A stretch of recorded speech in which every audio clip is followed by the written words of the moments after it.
spotted me. Enemy mid. Spike down B. Coming through! I'm out of here. Target Reloading. 86. Reloading. I'm out of here. One enemy remaining. Spike down mid.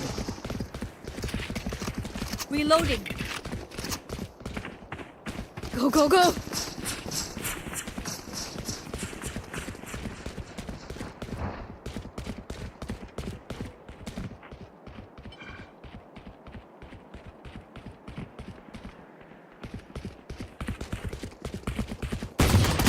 Reloading. Not one left.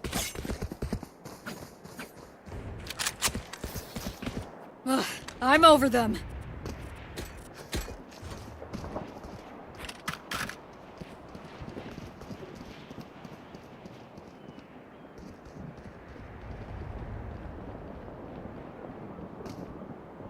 Again right now, okay?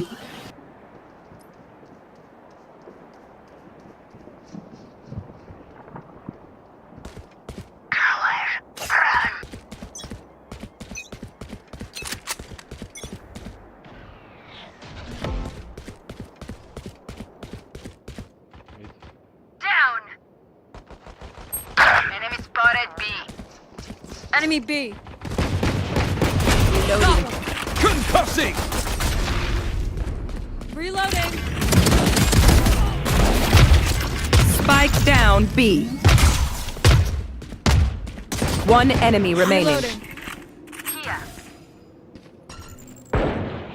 Spike B. Reloading. Next.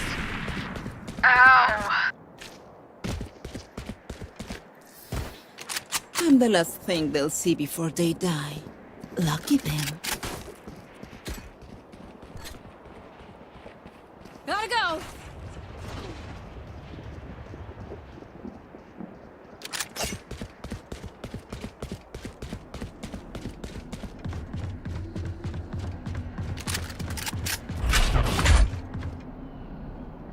Don't worry. I'll keep them quiet.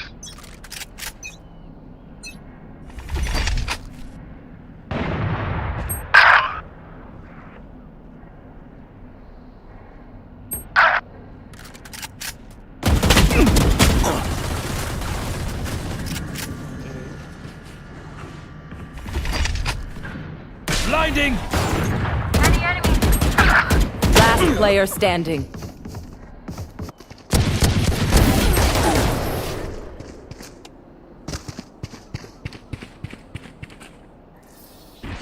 I know what must be done. Go, go, go!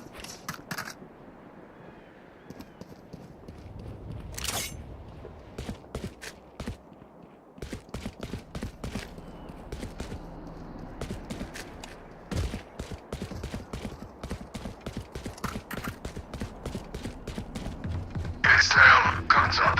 Get deadly.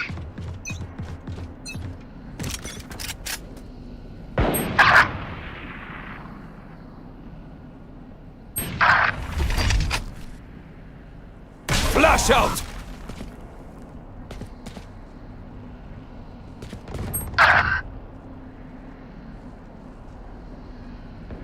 You disappoint me.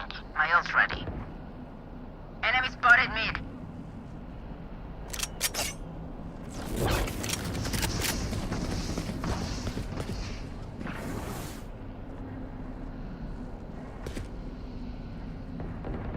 Insecto.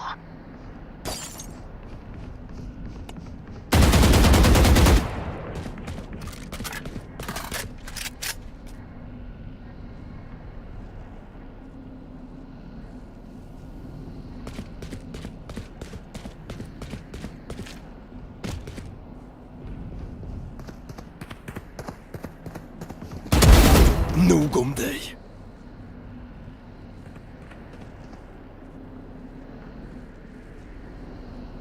Thirty seconds left.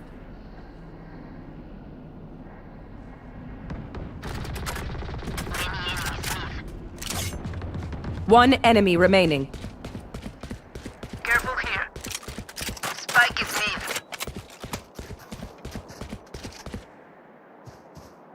10 seconds left.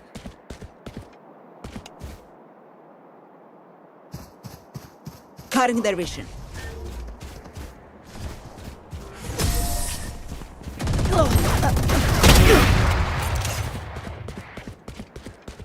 Look your enemy in the eye. It helps with accuracy.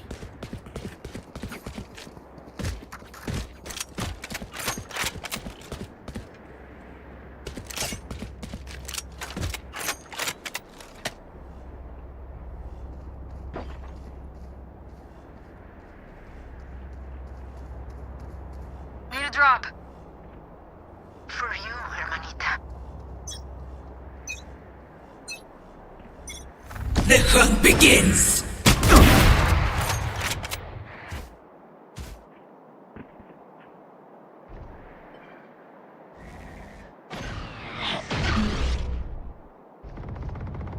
Here.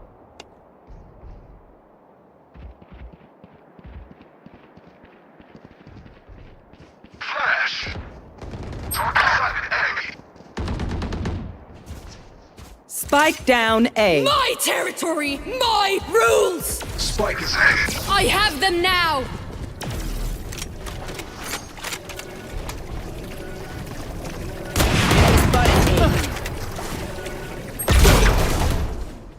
Enemy spotted A. Last player standing. Spike planted. Gotta go! One enemy remaining. Slow. This way! I'm out of here! My ult's ready! Go, go, go! Nice. Very nice, Neon. GG. I am a main Neon. That was Clutch!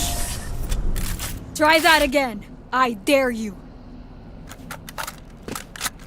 Not Go, a go, go. step wrong, Neil. Gotta go!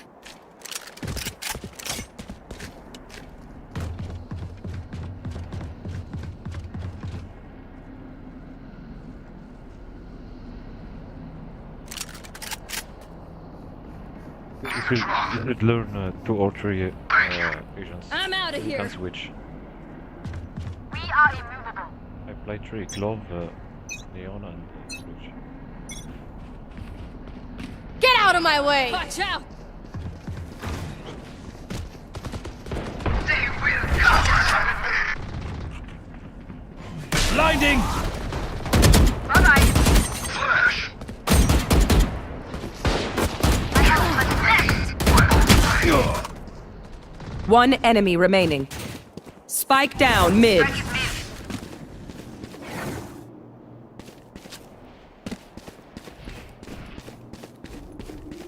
For you.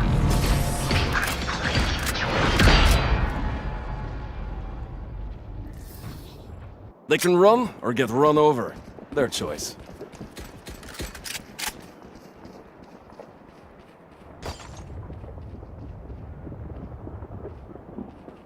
Gotta go!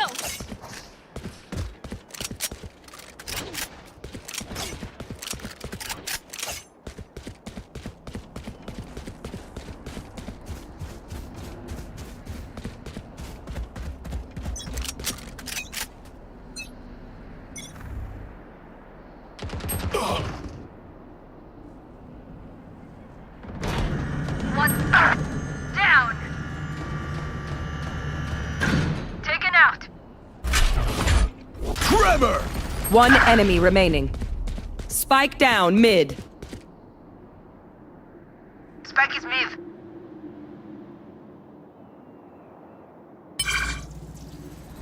My ult's ready.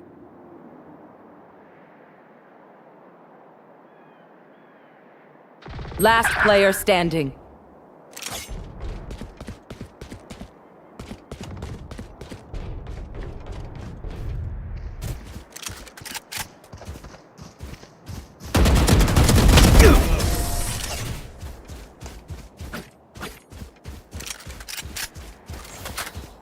My city needs me. I can't be away for long. Let's end this quickly.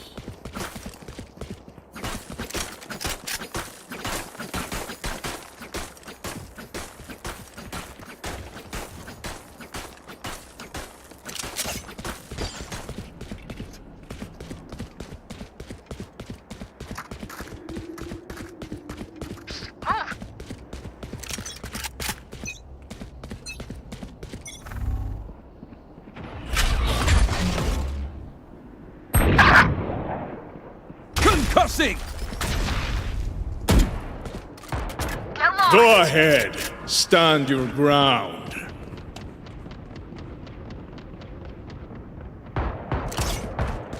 Enemy mid! Spike planted. Barrier created. Your duty is not over. Back where I belong. Reloading. Take this! Go, go, go!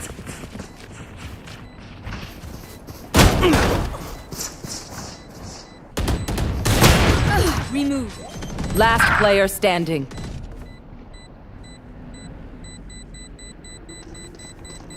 Safe.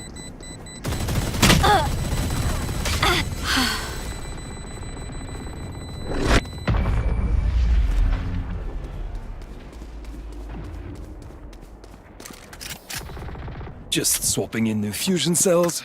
Okay, my arms are good. Gotta We can go. go.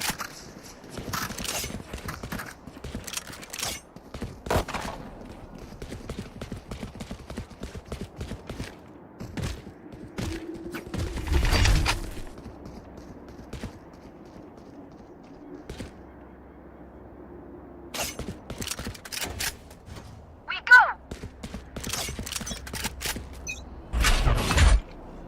Knife deployed. Enemy spotted.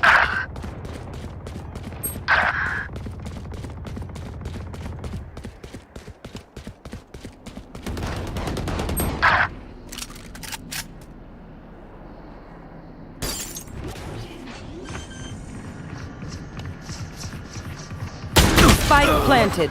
Last player standing. KO. No one walks away.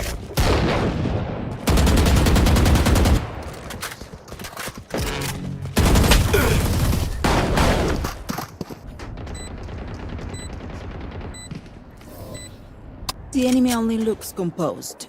Their hearts tell a different story. Need a drop. Slammer, thanks.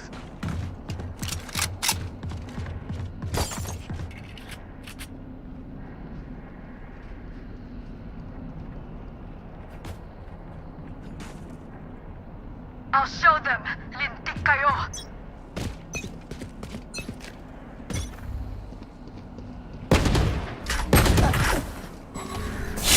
Begins. Too late. Nice try. Hi! I'm pissed! Last player standing.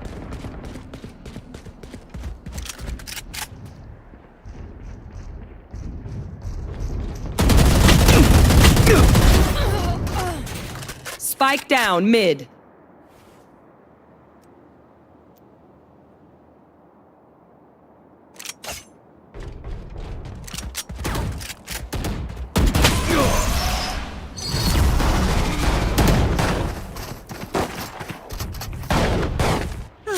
The symphony of death. Don't worry, you get used to it. Need a drop.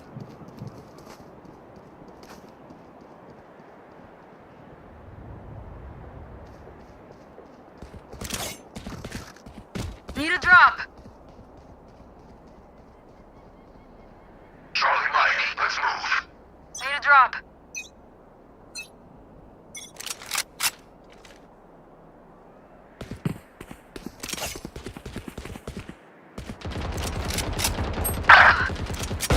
You want a piece of this?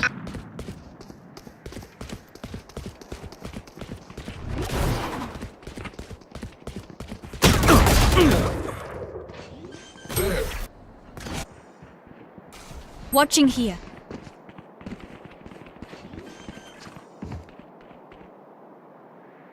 Spike planted.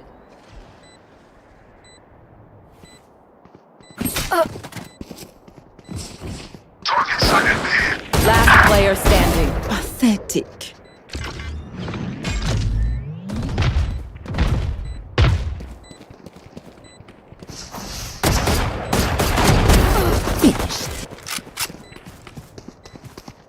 enemy remaining.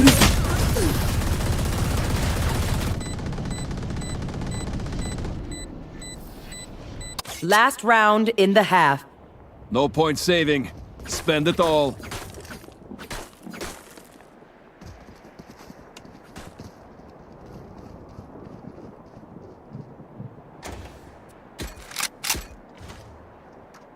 Need a drop. Salamat, thanks. I must stop their Reina.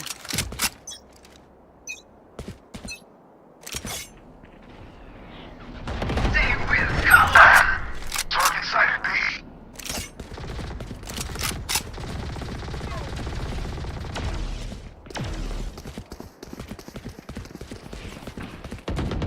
Radiant kill.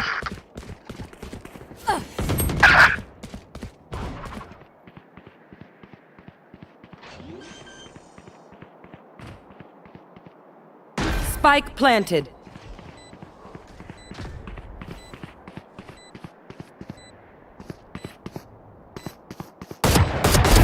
Amateur.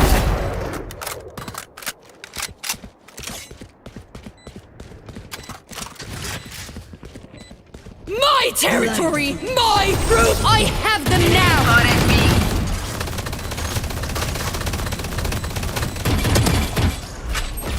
Trevor! One enemy remaining. Free out! That's not ready. Flash out! Last player standing.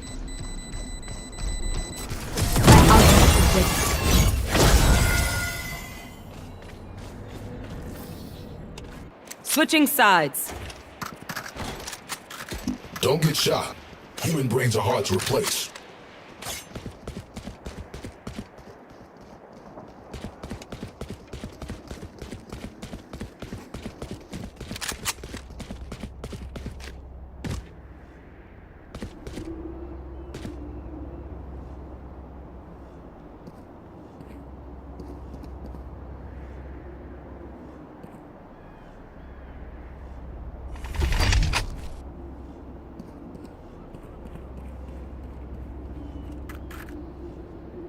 Careful here. Quick feet, quick trigger.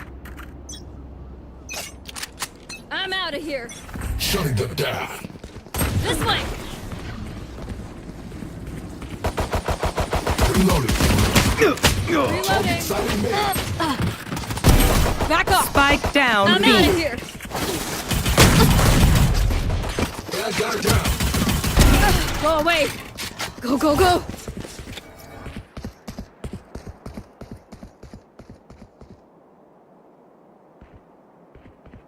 Spike retrieved.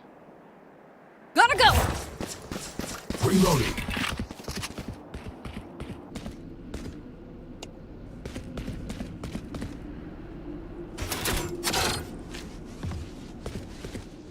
Knife deployed.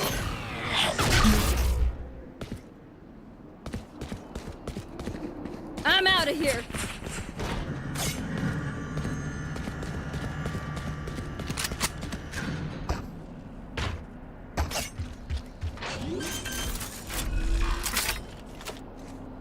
Spike planted.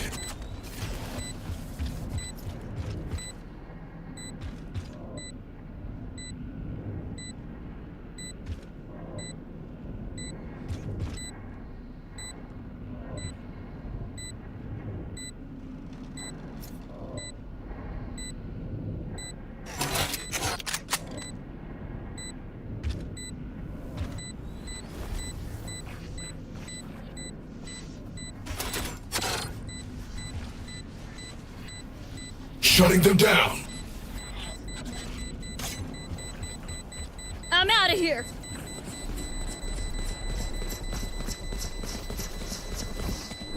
One enemy remaining. That's three!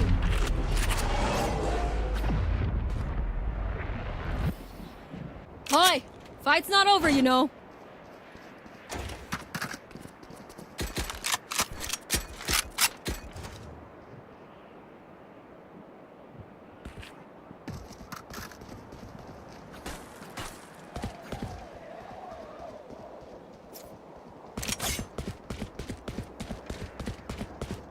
Can someone get this? Whatever they're doing, I like it. Flashbang. Watch out! Concussing! Go, go, go! Our carrier's dead. Spike down B. I have to spike. Blinding! Last player standing.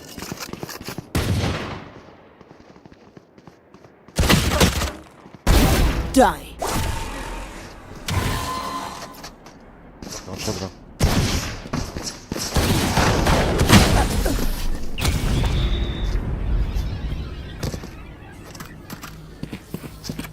Stay alive. I want their life, not yours.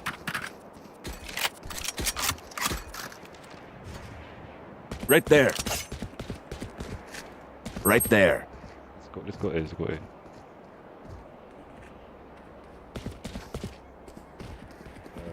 Arena Wiz. There. Arena Neon. Come. Keep up! Need a drop. Thank you.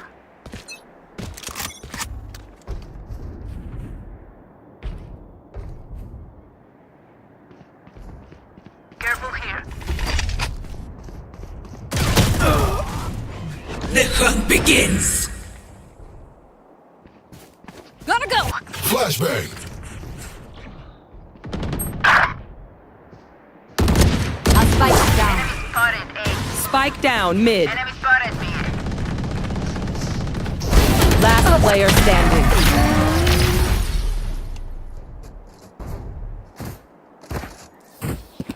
Trust me, they'll know what hit them.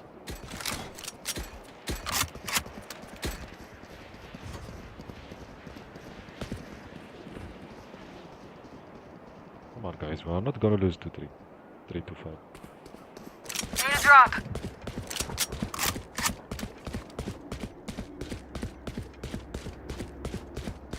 Need a drop.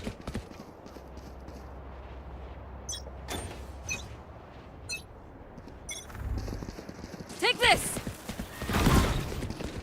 Go, go, go! Trevor! I'm inside! Enemy spotted. I'm out of here! Healing you. Pathetic. Careful here. Cutting their vision. One enemy remaining. My ult Spike ready. down B. Right there. Here. Plant the spike. Wall raised. Plant the spike. Arena, got it.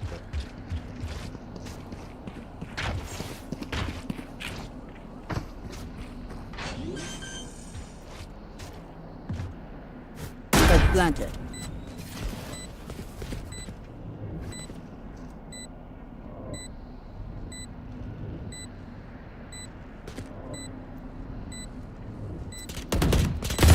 Enemy spotted.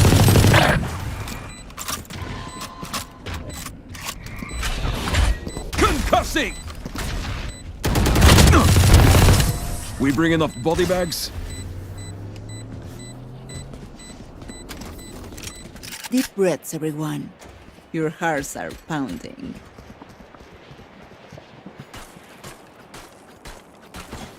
Right there.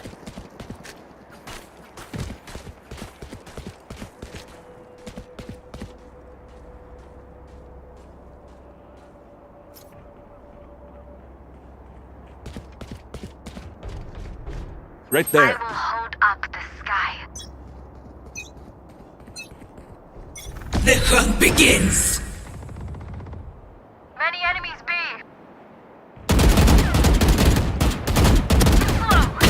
One enemy remaining. Spike retrieved. Spike down A. My ultimate.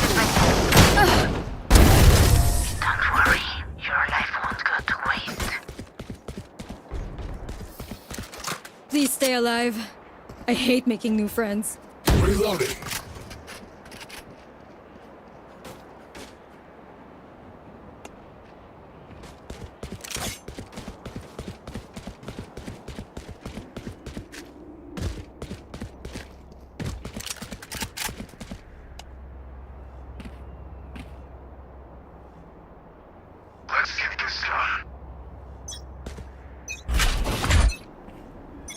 Still in sight.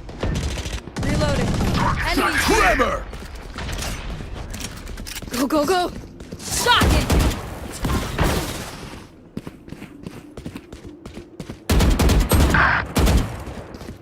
Still in sight.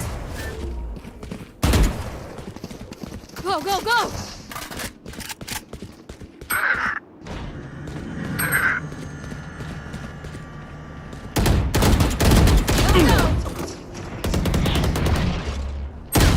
One enemy remaining. Flash! Is Killjoy here? I could use some repairs. What will it be this time? Have any patterns emerged yet?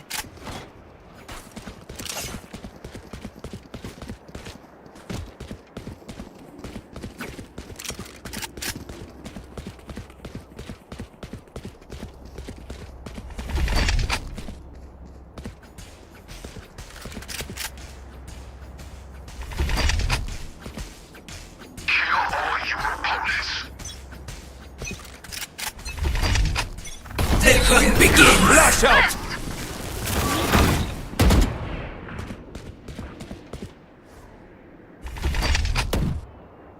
Blinding!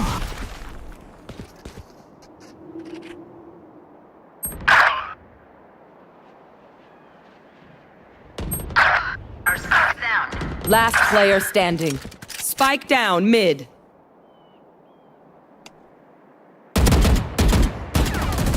Flawless.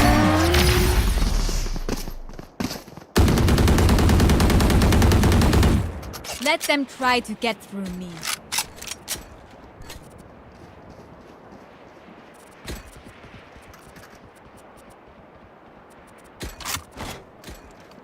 Can someone get this?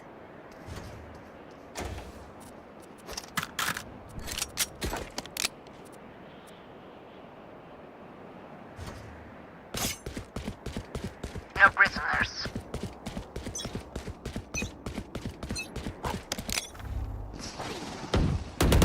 Shoot. Enemy B. One enemy remaining.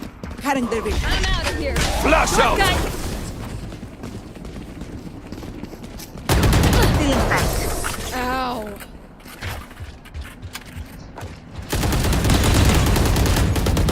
Match point. They look tired. Finish it.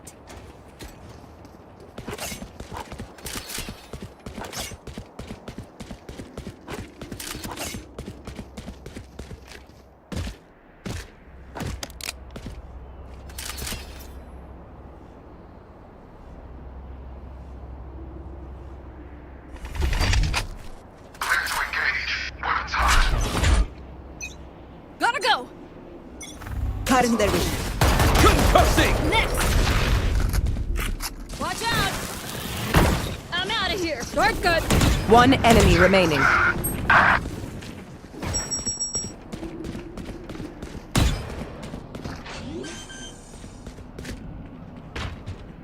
Spike planted. I'm out of here. Go, go, go.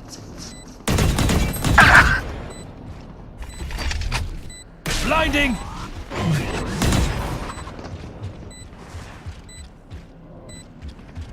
Last player standing. Clutch. Attackers win. My heart's racing. Someone else will clean up.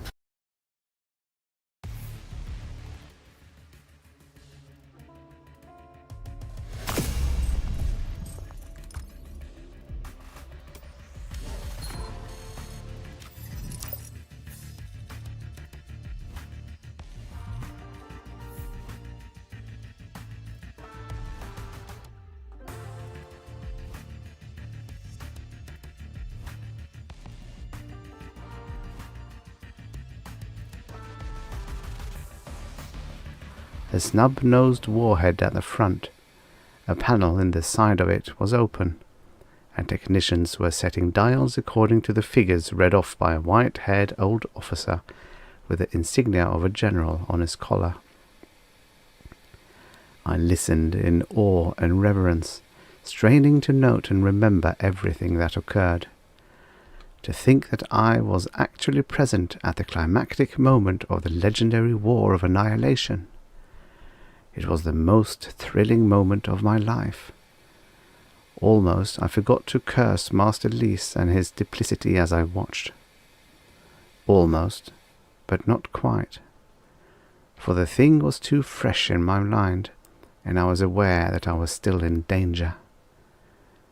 It had begun with a routine notice that my preparatory work had been approved, and that I was authorized to enter a theme in ortho history for my final citizenship ratings. The theme, I saw with a sinking heart, was the War of Annihilation. I had hurried to Master Lys, my instructor, sure that there was an error. "Master, you give me an impossible task," I had said. "The theme regulations are that I must make a real and complete contribution to human knowledge." "But how can I? We have so pitifully few records of the War of Annihilation. All of them have been studied and analyzed and worked over for thousands of years. There's no way for me to add to what has been written already."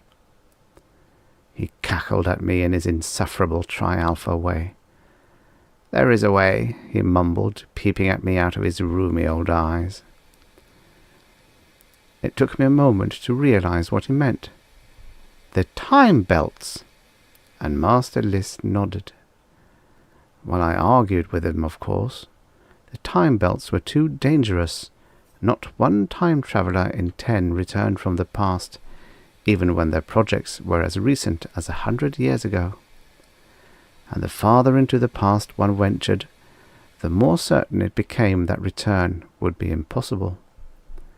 For although the mechanism of the time belts could be trusted, and there was no physical menace that the conductor screens or the catenated guns could not cope with, there was the ever-present danger of fan-shaped time itself.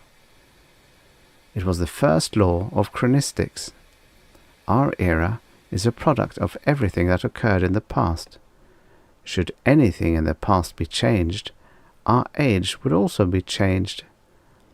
Oh, it would continue to exist, but in a parallel branch of time. And there was no way of passing from one branch to another. And if a traveller into the past should interfere in the course of events, he would be bound to the new time stream his actions created, and the unlucky traveller would never be able to return. The branches of fan-shaped time could never be retraced. The man who interfered with the space-time matrix, displacing even a comma in the great scroll of time, would be cut off from his origin forever. The danger was too great. I refused to accept the assignment, even though I knew it would mean I would never rise to the status of Tri-Alpha citizenship, which was otherwise my right. But then I heard about Elren. Lovely, adored Elren Dree, and I could no longer refuse. For Elren's mating indices were posted, and she was a Tri-Alpha herself. Then I understood what had been in Master Lys's mind when he set that impossible task for me.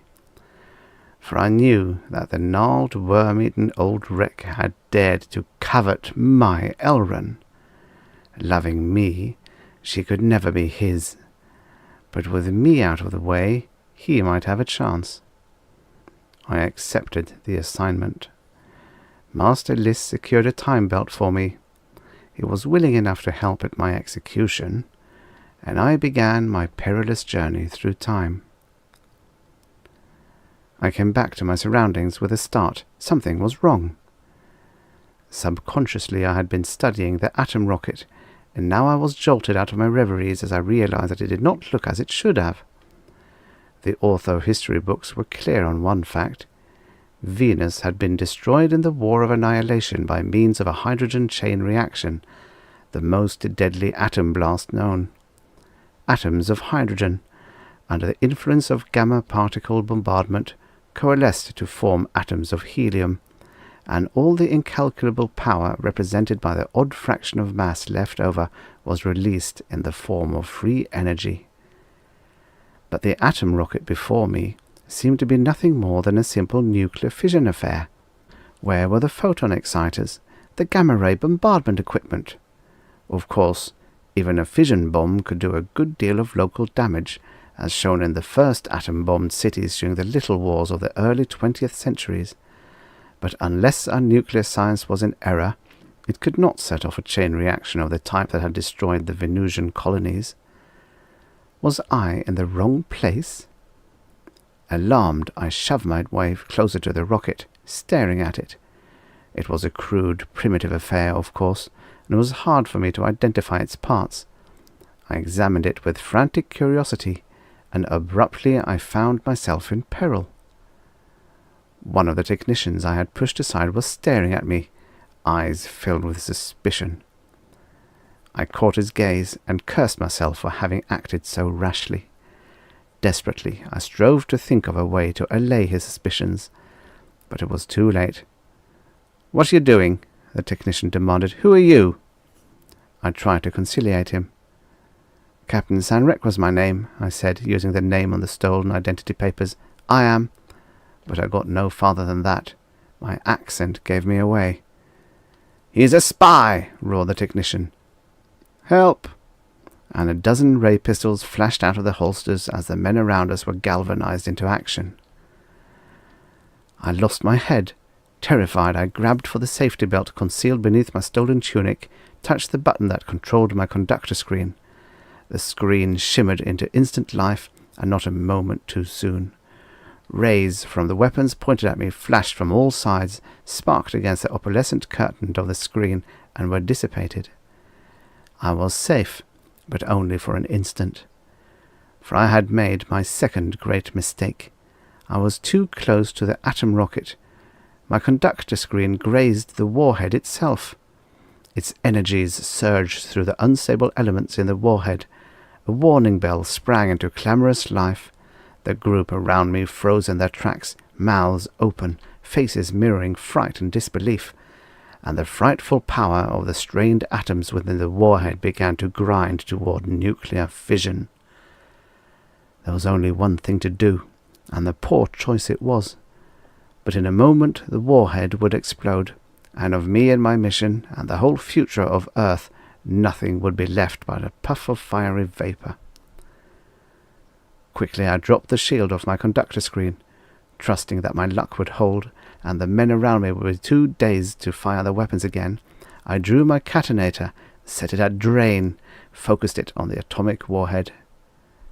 The twin violet beams sprang out and impinged on the silvery metal, pierced it, and sucked the heart from the seething mass of erupting matter within. Blinding energies were drawn from those toppling atomic structures, surging through the carrier beam of the catonator into the photon pack cartridges at my waist. I had an instant's fear as I wondered if the storage pack would hold all the mighty energies of the warhead, far greater than the maximum load for which it was designed. But lightnings of static electricity played around my head, dissipating brilliantly but harmlessly into the air, and in an instant the danger was over.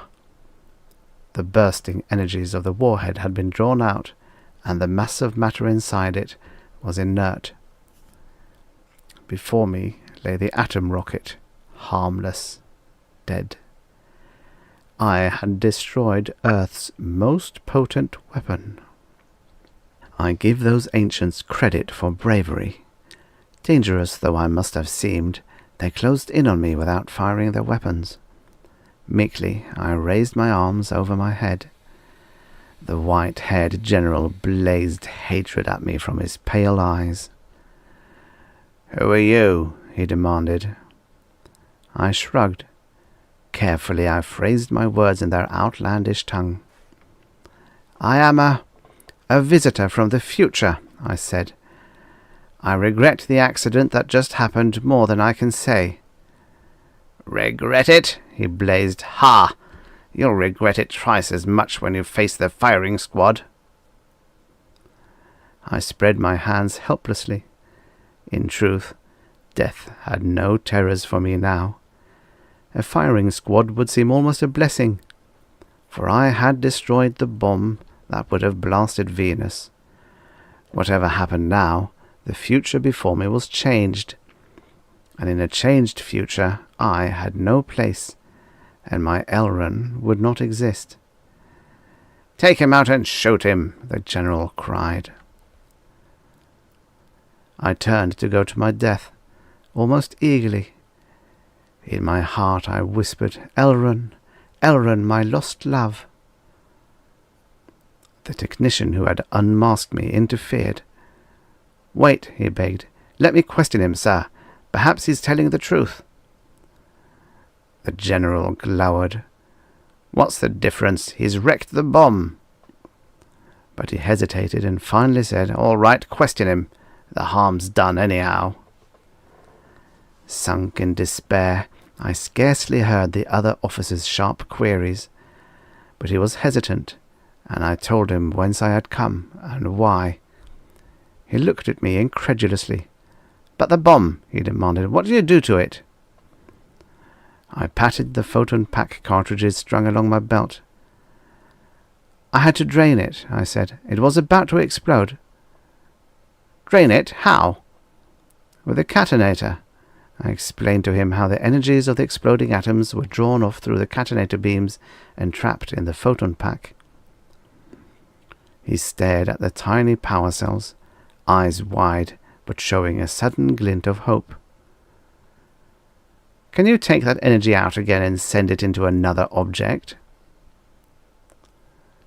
"You mean to energize the atom bomb again?" I said. "No, of course not." He was shaking his head. "I mean something else," he said. "Can you send them across 50 million miles of space?" I stared at him, fascinated and afraid. "I dare not interfere," I whispered. "But you have interfered," he yelled. "You wrecked our chance to win this war. You've got to help us." I stepped back, bewildered. What he said was true enough.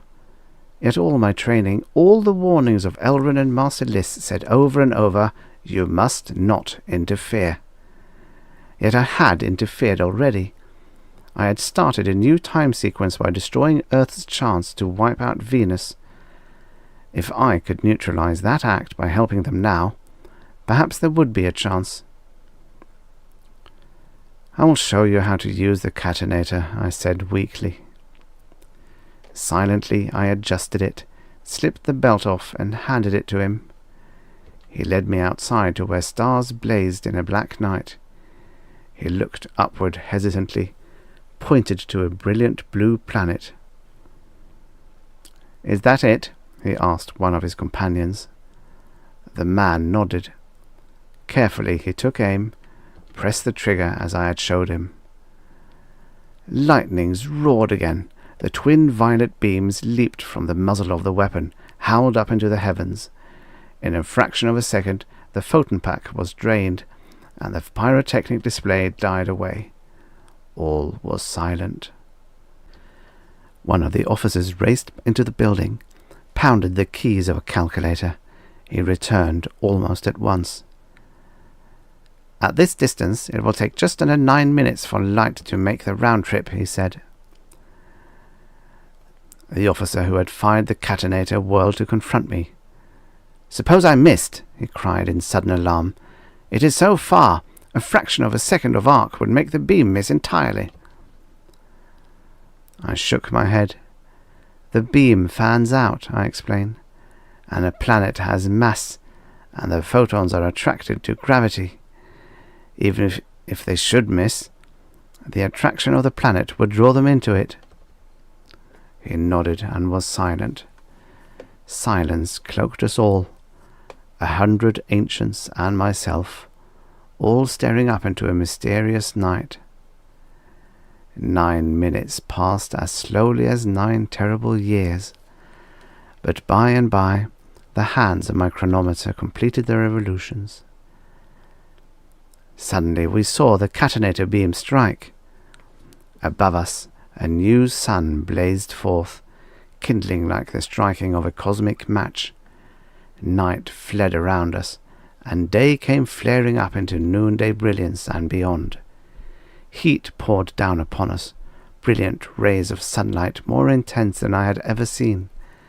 The dome behind me sparkled and glistened in the incredible radiations from the stricken planet millions of miles away. And for a moment I could almost feel the fierce actinic waves of ultraviolet cosmics and 1,000 other superspectral radiations. Then the peak was reached, and the light began to fade as all the hydrogen was transmuted and consumed. In a moment, the flare of energies was gone, and the pale blue planet had become a glowing orange coal. We had seen 1 billion persons dying in a planetary settee. The vastness of the dead stunned me. I found that I was sobbing, almost weeping, as I felt myself stained with a cosmic guilt. The officer who had destroyed 1 billion lives glanced at me in full understanding of what he had done. He placed a hand on my shoulder, strangely comforting. "It couldn't be helped," he said in a voice that surged with emotion. I nodded bleakly. It couldn't be helped. "It was for the sake of Earth," I said, blindly seeking justification. "Earth was destined to win in my time sequence, and I had interfered. I had to correct the consequences of my blunder." I stopped. Wild astonishment burst through the tragic mask on the face of the officer. He drew back his arm as though he had found himself embracing an adder. "What's the matter?" I asked in astonishment. He stared at me with dawning comprehension and pity. "Say that again," he whispered. "Why, I said I had to correct my mistake.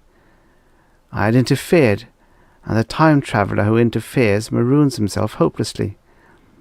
I had destroyed your weapon against Venus, yet Venus had to be obliterated, or else I had no chance of return.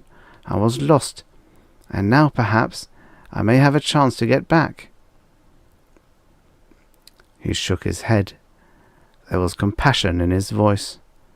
"No, you have no chance," he said, and hesitated while I tried to take in his meaning. "You see, this is Venus." He waved at the glowing cinder in the sky. "That was Earth up there."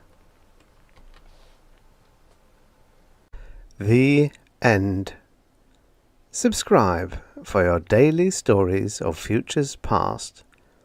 And now, for the next story. Never Meet Again by Algis Budrys. Originally published in Infinity, March 1958. Narrated by Tom Trisser. The breeze soughed through the linden trees. It was warm and gentle as it drifted along the boulevard. It tugged at the dresses of the girls strolling with their young men, and stirred their modishly cut hair.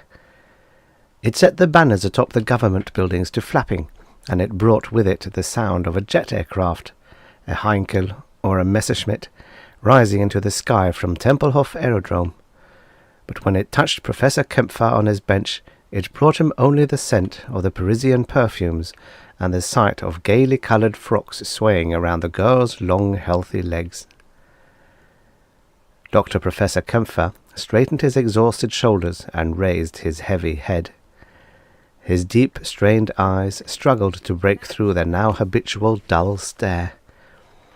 It was spring again, he realized in faint surprise. The pretty girls were eating their lunches hastily once more, so that they and their young men could stroll along Unter den Linden. And the young men in the broad-shouldered jackets were clear-eyed and full of their own awakening strength. And of course, Professor Kempfer wore no overcoat today. He was not quite the comic pedant who wore his galoshes in the sunshine. It was only that he had forgotten, for the moment. The strain of these last few days had been very great. All these months, these years, he had been doing his government-subsidized research, and the other thing too, 4 or 5 hours for the government, and then a full day on the much more important thing no one knew about. 12, 16 hours a day. Home to his very nice government apartment, where Frau Ritter, the housekeeper, had his supper ready. The supper eaten, to bed. And in the morning, cocoa, a bit of pastry, and to work. At noon he would leave his laboratory for a little while to come here and eat the slice of black bread and cheese Frau Ritter had wrapped in waxed paper and put in his pocket before he left the house. But it was over now. Not the government sinecure. That was just maid work for the old savant who, after all, held the Knight's Cross of the Iron Cross for his work with the anti-submarine radar detector. That, of course, had been 15 years ago. If they could not quite pension him off, still no one expected anything of a feeble old man puttering around the apparatus they had given him to play with. And they were right, of course. Nothing.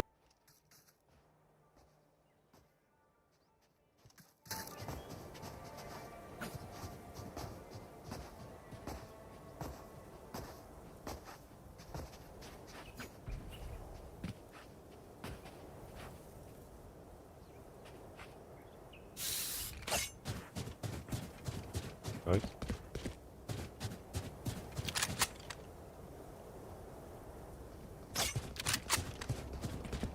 No.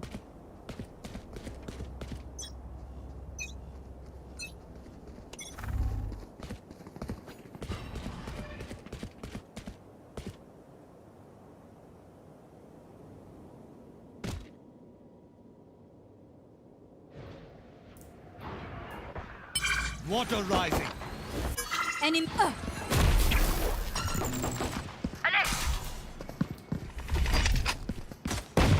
Flash out!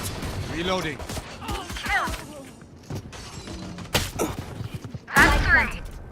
Reloading. One enemy remaining. Reloading. Healing you.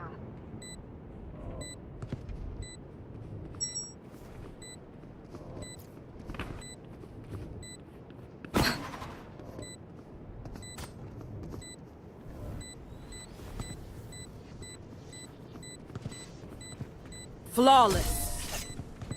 Amazing. I am honored. If you must fall, then fall near me.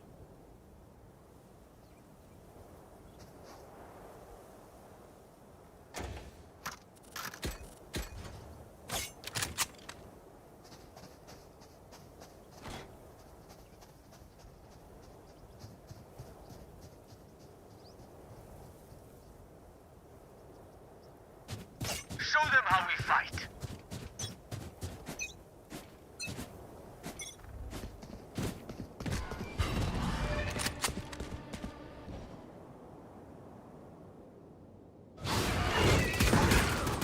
Enemy spotted. Reloading. Reloading. Walls up.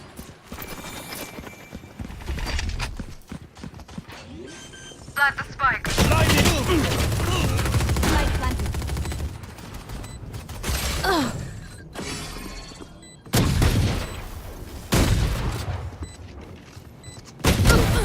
Last player standing.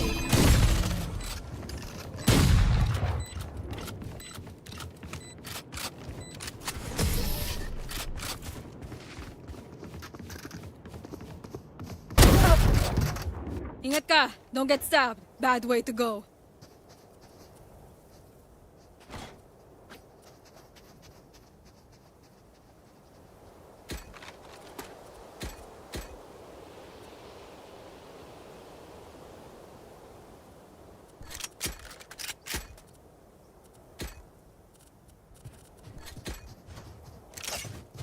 Fulfill our mission.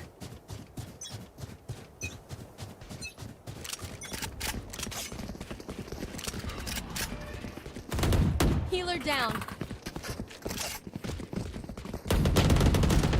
Enemy spotted. A.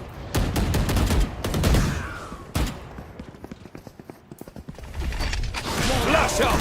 Reloading. Enemy Reloading. A. Blocking sight. Blocking fire. Light plant. Reloading.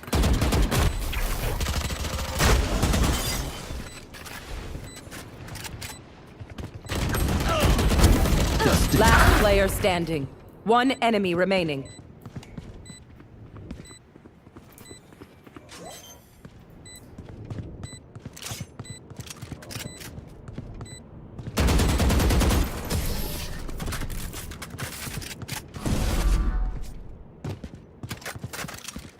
Just gotta play around the slow fields and we're fine.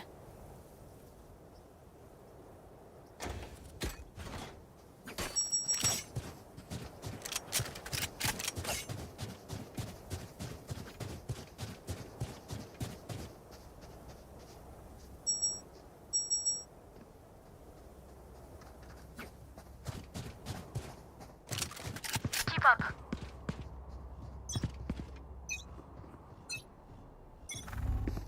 Go, go, go!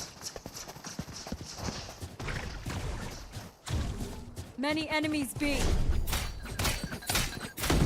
Guard, move! My ult's ready! Reloading! Enemy B! Reloading. Reloading.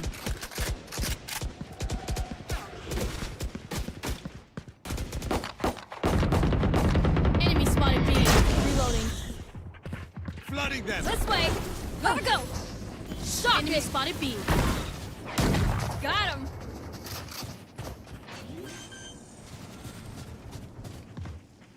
You will not kill my allies!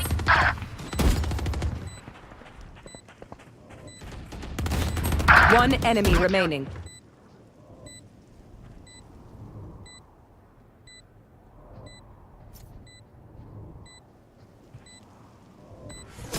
Aw, thought you'd try harder. I'm not finished until they stop breathing.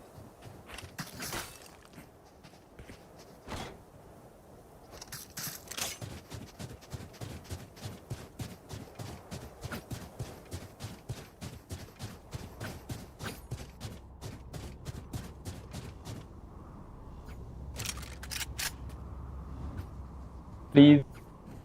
Fight!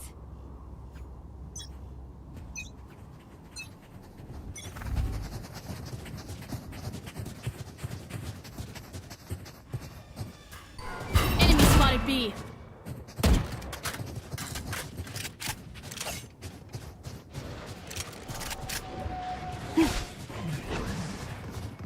Water rising.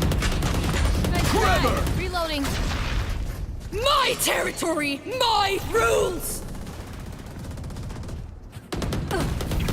Flooding them. Barrier enemy kill. My ult's ready. One enemy Spike remaining. planted. Last player standing. Get out. Jet, you were the wind. So powerful. Well done.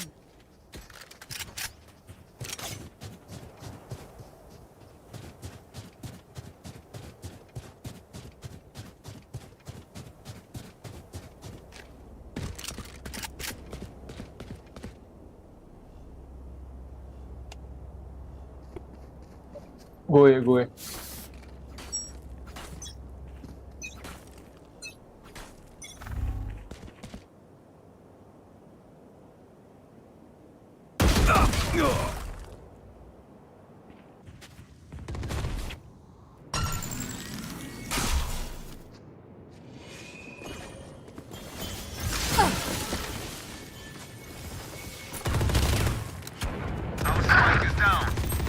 Spike down B. Enemy spotted A. Wiped. You will not kill my allies!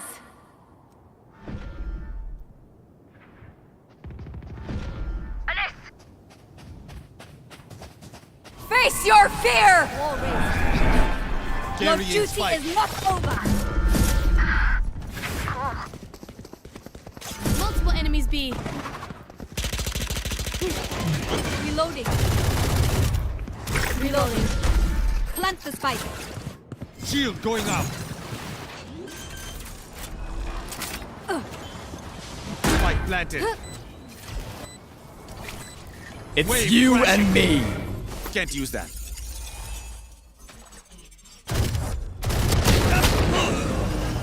One enemy remaining.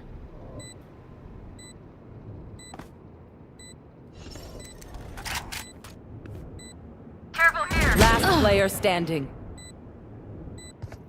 Clutch. I've faced worse. Okay, we know the drill. Stick to your roles and we'll crush it.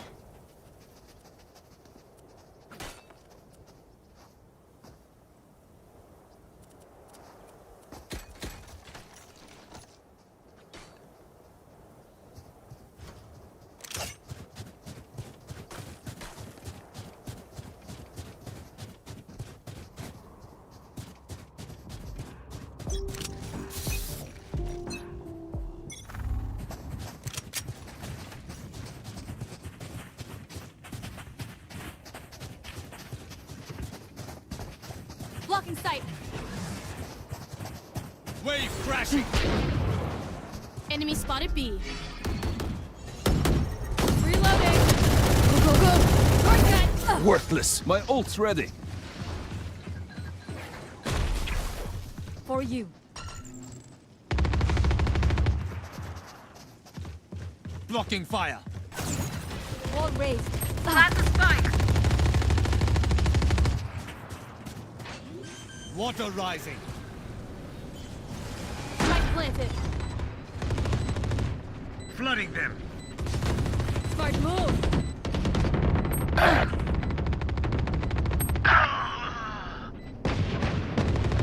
Enemy B. One enemy remaining. That's 3. I'm out of here. It's over.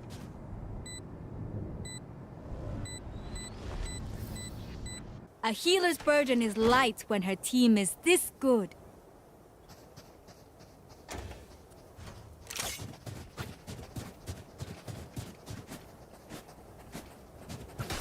Man.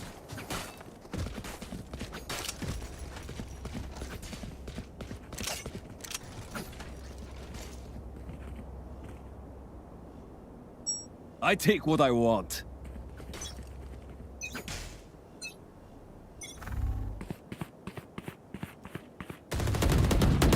Enemy spotted A. Reloading. Blocking sight. Our carrier's dead. Spike down A. My territory, my rules. One enemy remaining. Enemy spotted A. Quit your tiptoeing. They're all dead. Prepare yourselves. We fight once again.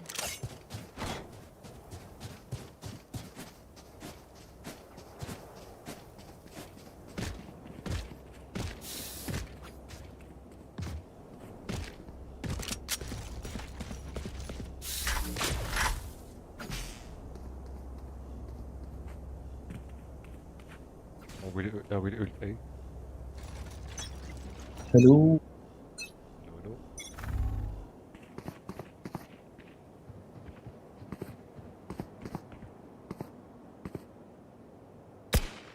Reloading. Back off.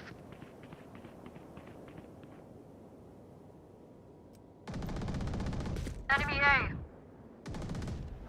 Let's turn the die. Healer down. Not here. Enemy A. One enemy Oops. remaining. Spike planted.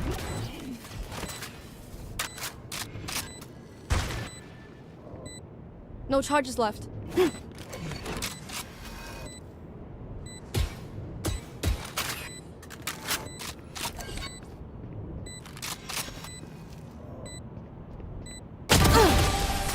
There you are, you little shit. Listen up. Kill them before they kill us.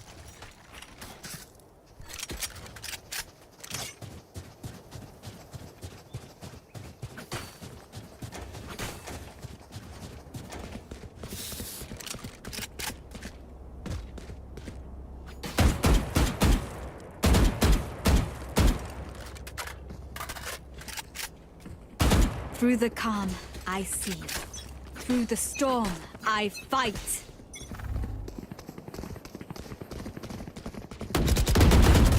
Enemy spotted A.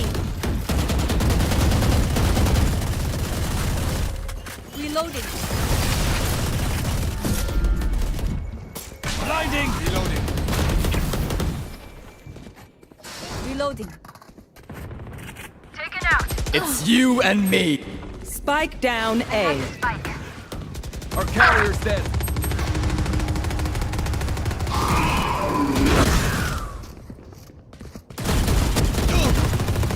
Last player standing.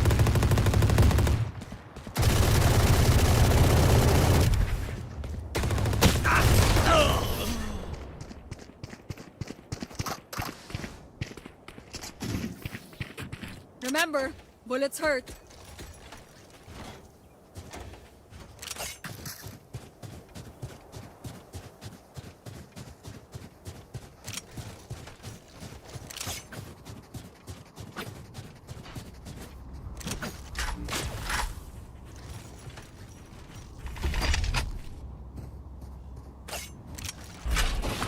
Let's go!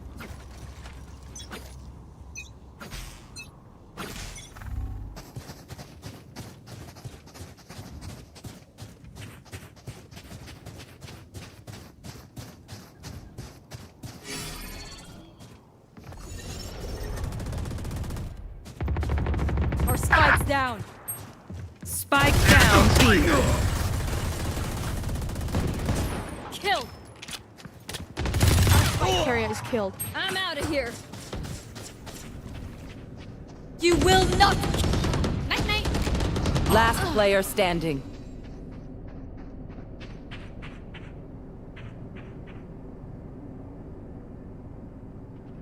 One enemy Bye-bye. remaining.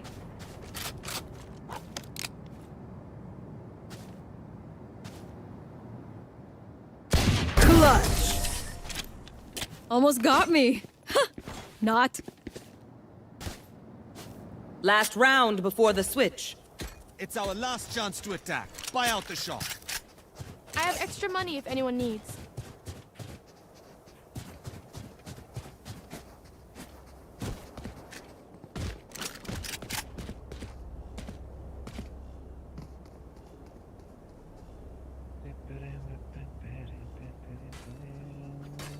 Behind me.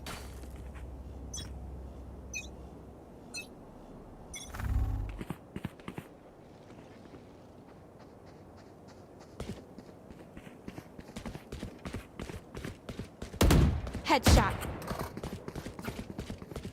Reloading.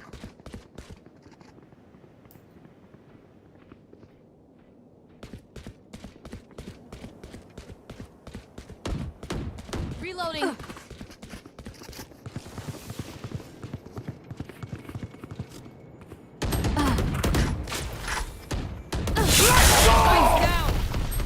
Spike down A. Face your fear!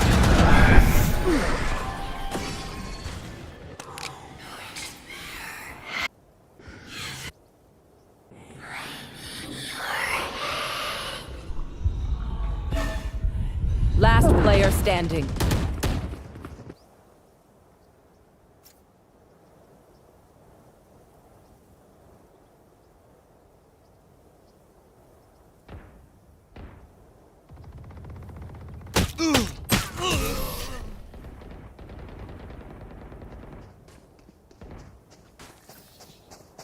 Switching sides. Sort out your gear quick. Time's more precious than a bullet.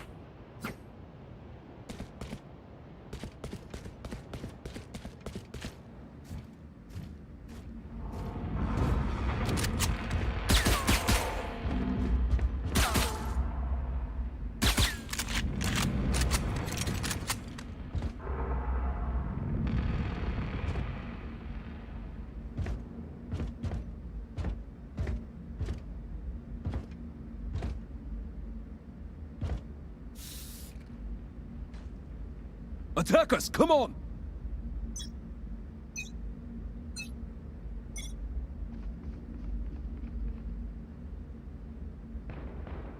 Enemy spotted B.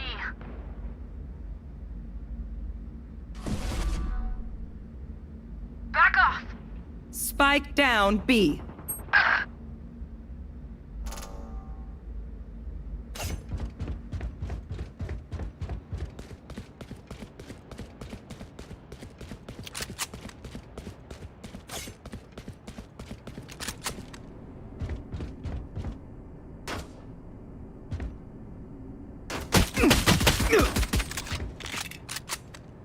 Stage, can you hit?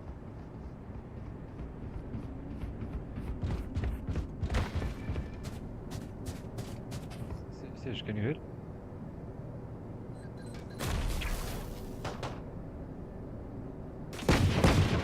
Enemy spotted B. Healing you. Reloading.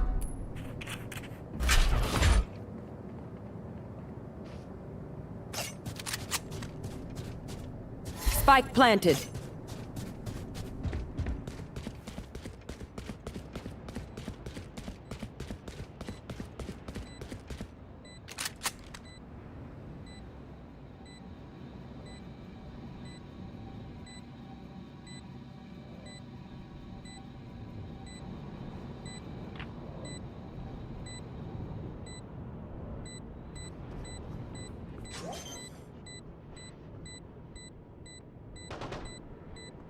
Many. Was that important?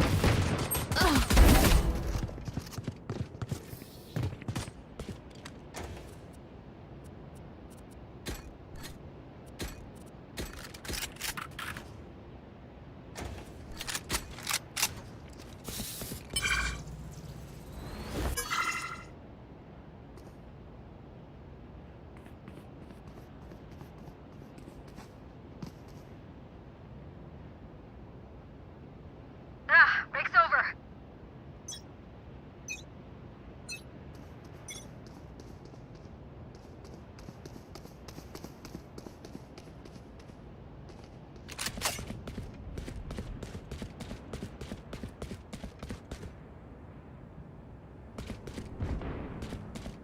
Enemy A. Enemy spotted B. Hey door!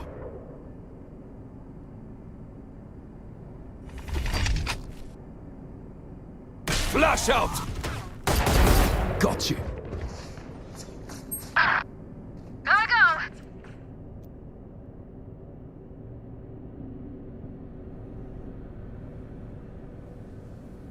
Spike planted.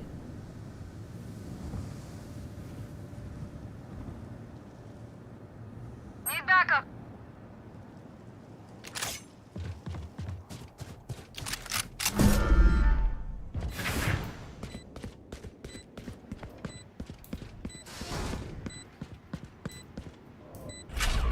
Concussing! Enemy A. 3 out! This way. Blinding! Last player standing. One enemy remaining. Make it 4. Clutch.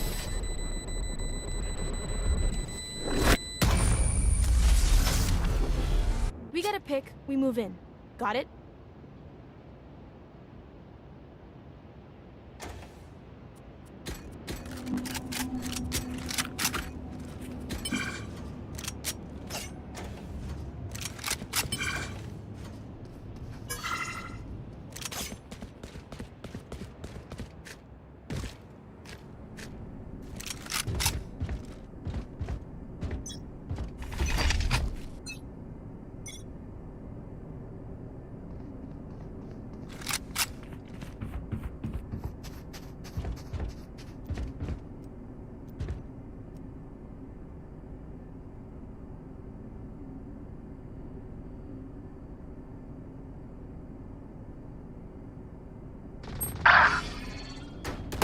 My territory, my rules!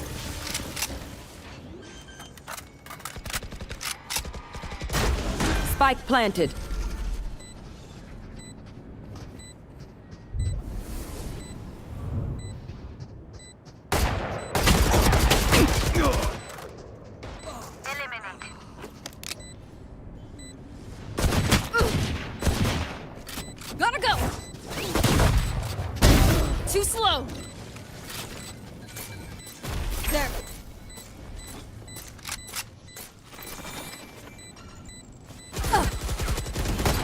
player standing. Go away.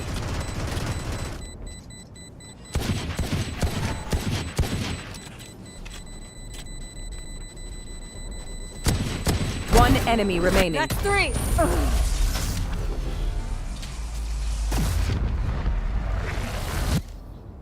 Once more into battle.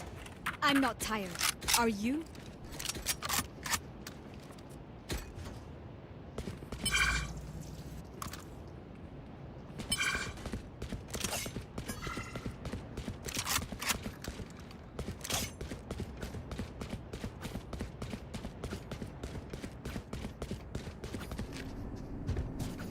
Let's go.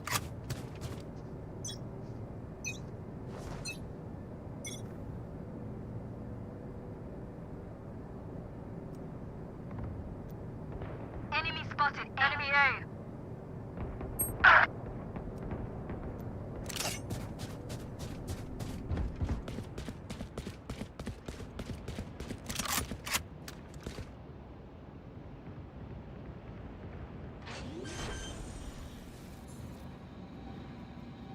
Spike planted.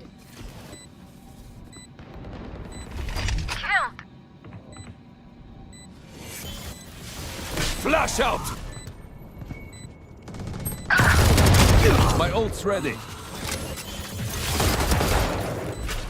Tremor!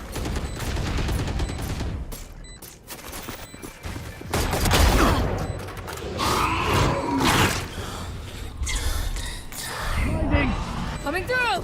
Go, go, go. One enemy remaining. Down. I didn't come here to die.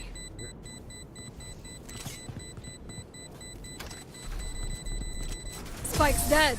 You're welcome.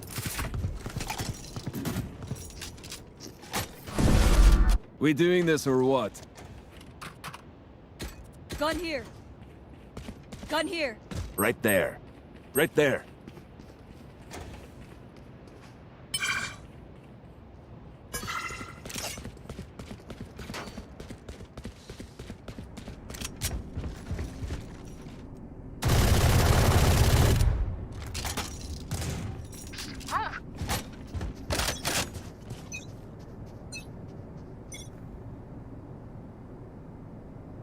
Here.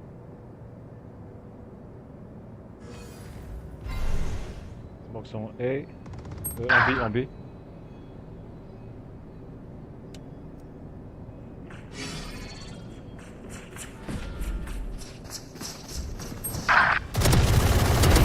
Så gott!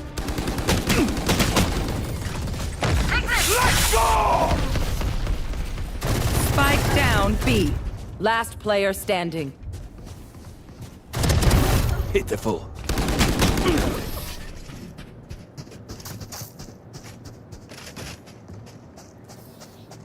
Snack time! Sorry. Only brought enough for me.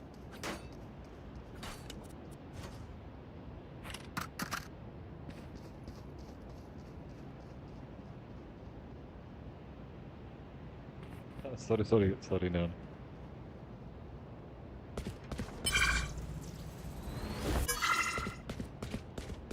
In i skärselden!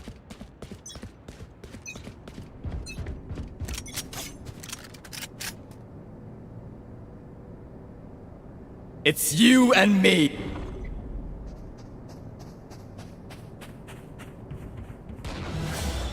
Enemy spotted A.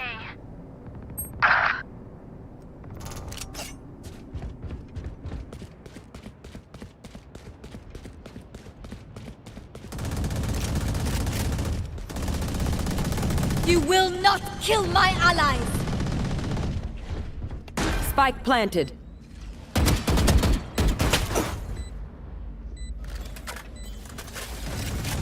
Enemy spotted. Last player standing.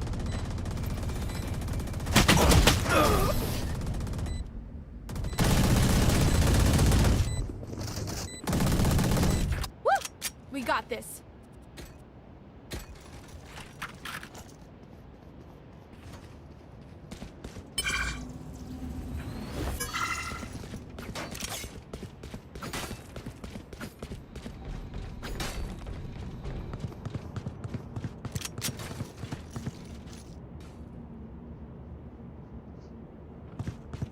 I'm ready.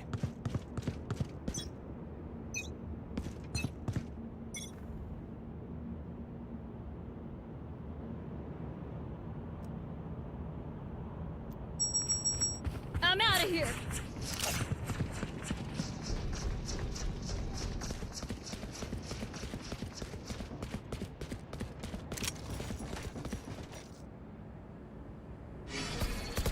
Taken out.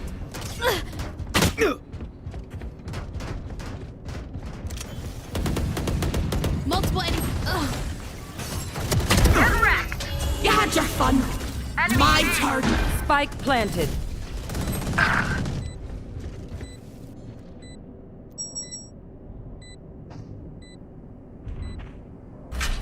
Concussing!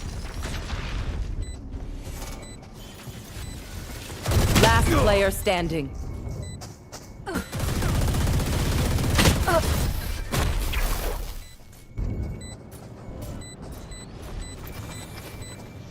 This place is nice, but not nice enough to die in. Let's win and get out of here.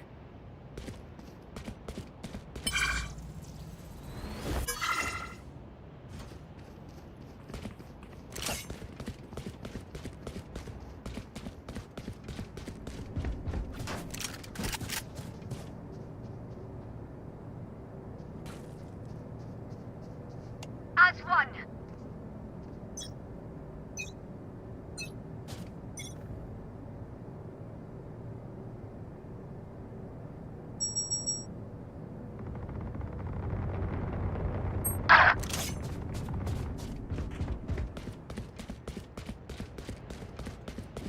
Face your fear!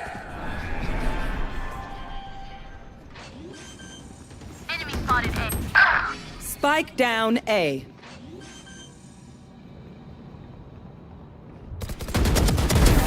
Dead. My ult's ready. Last player standing. My territory! My room! I have them now!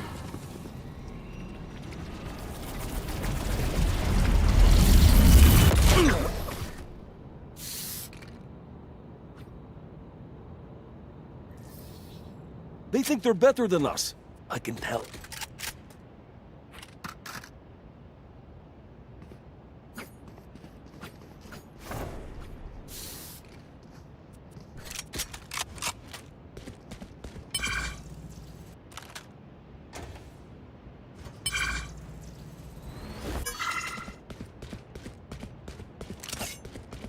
Let's go.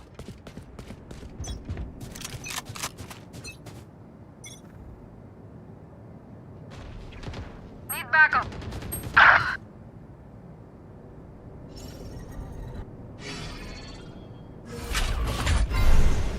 Trevor! Spike down B.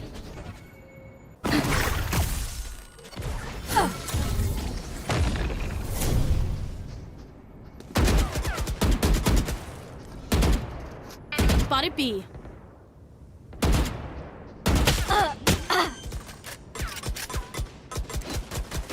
Spike planted. Heal yourself, Sage. Heal yourself. Last player standing.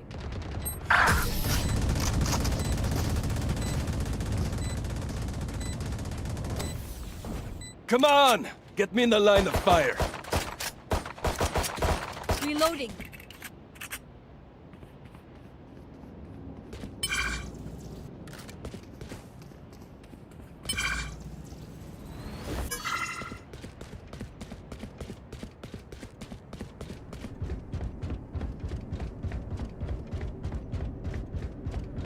Let's have some fun.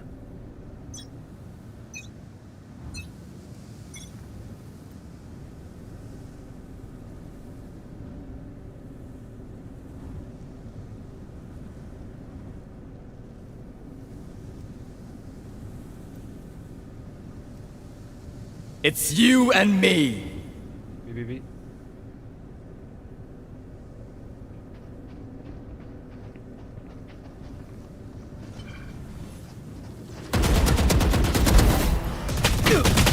Spike down B.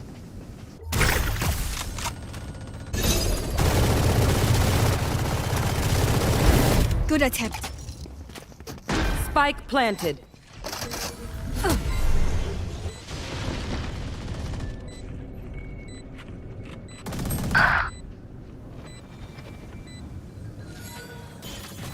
Last player standing. Got one. Watch out! I'm out of here. One enemy Here remaining. we go!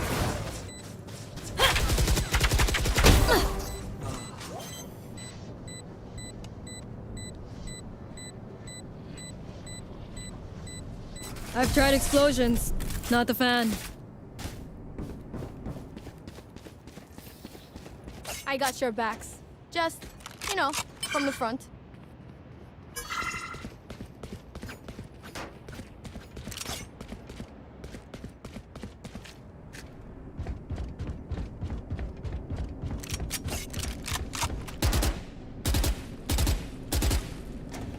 I need a drop. Keep up.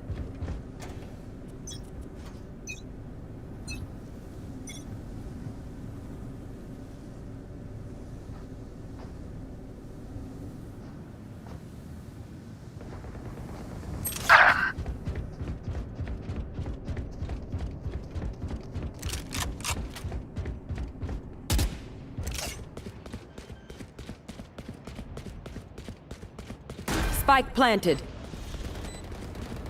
Enemy spotted A. Enemy spotted A. Enemy removed. You had your fun. My turn. Weak.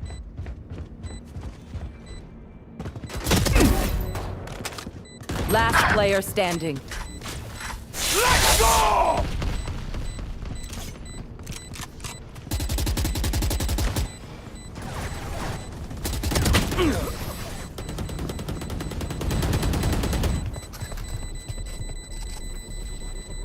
Match point.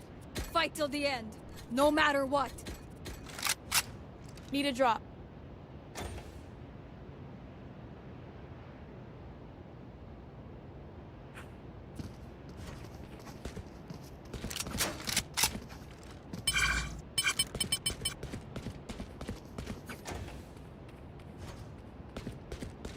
This is gonna be fun.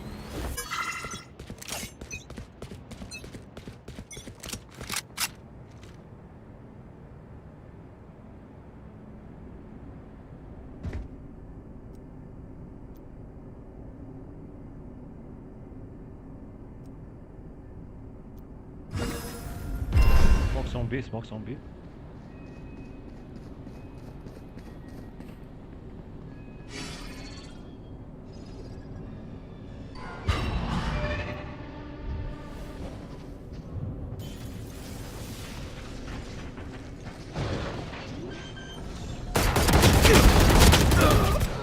Spike planted.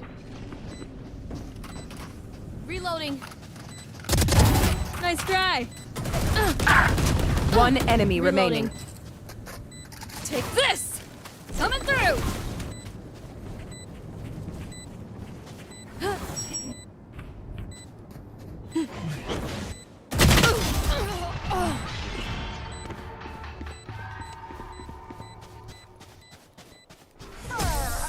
Was that important?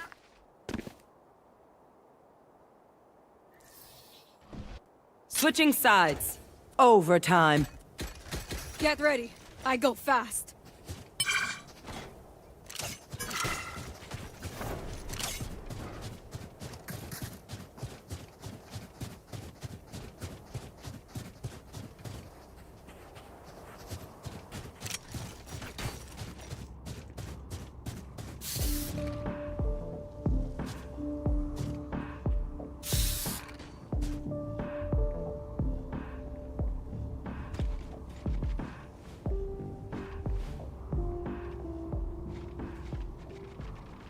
Quick feet, quick trigger.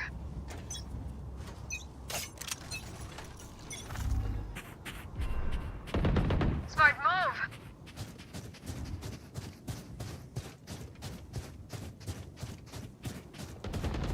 Wiped. My ult's ready. Enemy B. Watch out! Gotta go!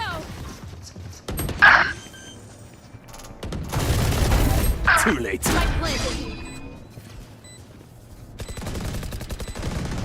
Last player standing.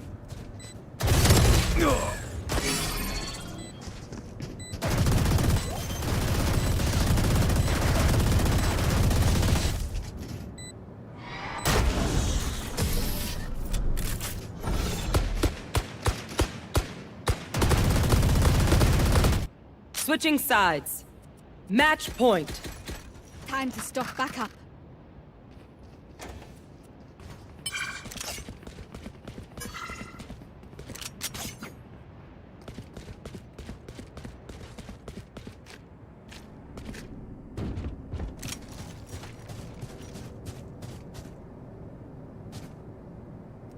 Together.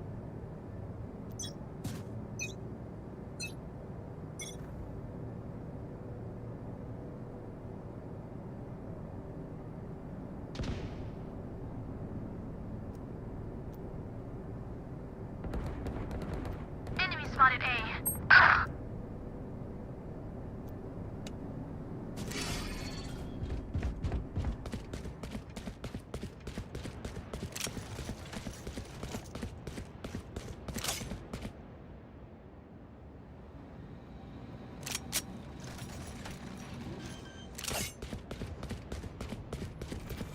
Spike planted.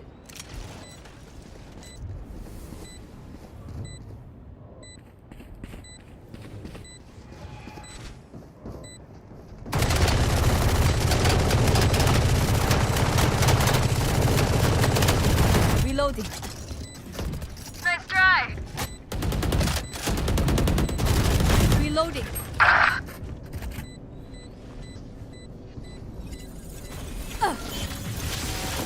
Last player standing.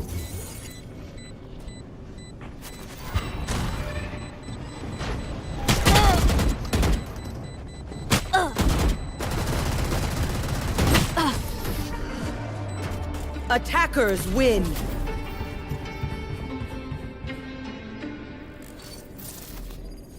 The match.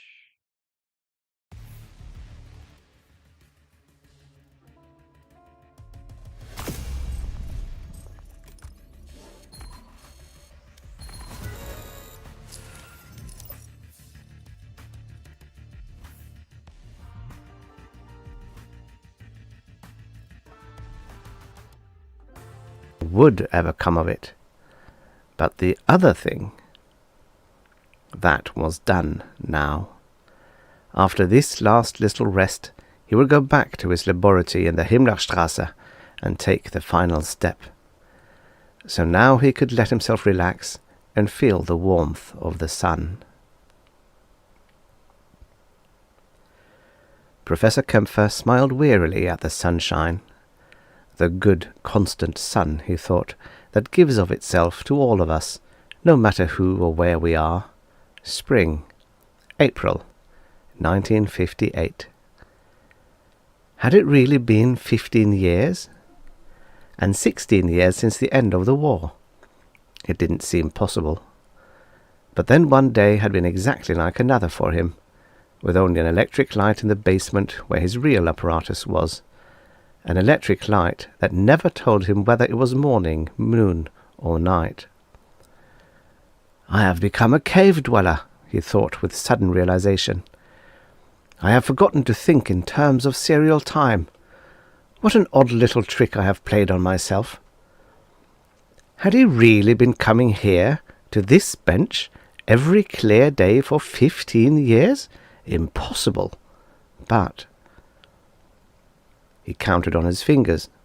1940 was the year England had surrendered, with its air force destroyed and the Luftwaffe flying unchallenged air cover for the swift invasion. He had been sent to England late that year to supervise the shipment home of the ultra-short wavelength radar from the Royal Navy's anti-submarine warfare school. And 1941 was the year the U-boats took firm control of the Atlantic. 1942 was the year the Russians lost at Stalingrad, starved by the millions, and surrendered to a Wehrmacht fed on shiploads of Argentinian beef. 1942 was the end of the war. Yes. So it had been that long. I have become an indrawn old man, he thought to himself in bemusement, so very busy with myself. And the world has gone by, even while I sat here and might have watched it if I had taken the trouble. The world. He took the sandwich from his coat pocket, unwrapped it, and began to eat. But after the first few bites he forgot it, and held it in one hand while he stared sightlessly in front of him. His pale, mobile lips fell into a wry smile. The world, the vigorous young world, so full of strength, so confident, while I worked in my cellar like some Bolshevik dreaming of a fantastic bomb that would wipe out all my enemies at a stroke. But what I have is not a bomb, and I have no enemies. I am an honoured citizen of the greatest empire the world has ever known. Hitler is 13 years dead in his auto accident, and the new Chancellor is a different sort of man. He has promised us no war with the Americans. We have peace and triumph, and these create a different sort of atmosphere than do war and desperation. We have relaxed now. We have the fruit of our victory. What do we not have in our empire of 1,000 years? Western civilization is safe at last from the hordes of the East. Our future is assured. There is nothing, no one to fight, and these young people walking here have never known a moment's doubt, an instant's question of their place in an endlessly bright tomorrow. I will soon die, and the rest of us who know the old days will die soon enough. It will all belong to the young people, all this eternal world. It belongs to them already. It's just that some of us old ones have not yet gotten altogether out of the way. He stared out at the strolling crowds. How many years can I possibly have left to me? 3? 2? 4? I could die tomorrow. He sat absolutely still for a moment, listening to the thick old blood slurring through his veins, to the thready flutter of his heart. It hurt his eyes to see. It hurt his throat to breathe. The skin of his hands was like spotted old paper. 15 years of work. 15 years in his cellar, building what he had built. For what? Was his apparatus going to change anything? Would it detract even one trifle from this empire? Would it alter the life of even one citizen in that golden tomorrow? This world would go on exactly as it was. Nothing would change in the least. So what had he worked for? For himself? For this outworn husk of one man? Seen in that light, he looked like a very stupid man. Stupid, foolish, monomaniacal. Dear God, he thought with a rush of terrible intensity, am I now going to persuade myself not to use what I have built? For all these years he had worked without stopping, without thinking. Now, in this first hour of rest, was he suddenly going to spit on it all? A stout bulk settled on the bench beside him.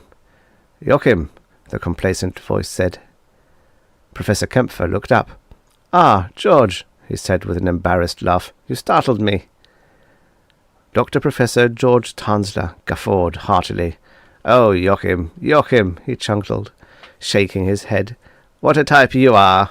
1,000 times I've found you here at noon, and each time it seems as if it surprises you. What do you think about here on your bench?" Professor Kempfer let his eyes stray. "Oh, I don't know," he said gently. "I look at the young people." "The girls." Tanzler's elbow dug roguishly into his side. "The girls, eh, Joachim?" A veil drew over Professor Kempfer's eyes. "No," he whispered. "Not like that. No." "What then?"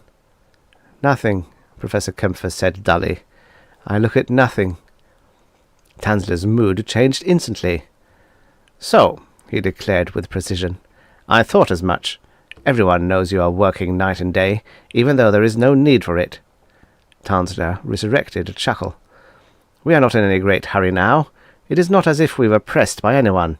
The Australians and Canadians are fenced off by our navy. The Americans have their hands full in Asia.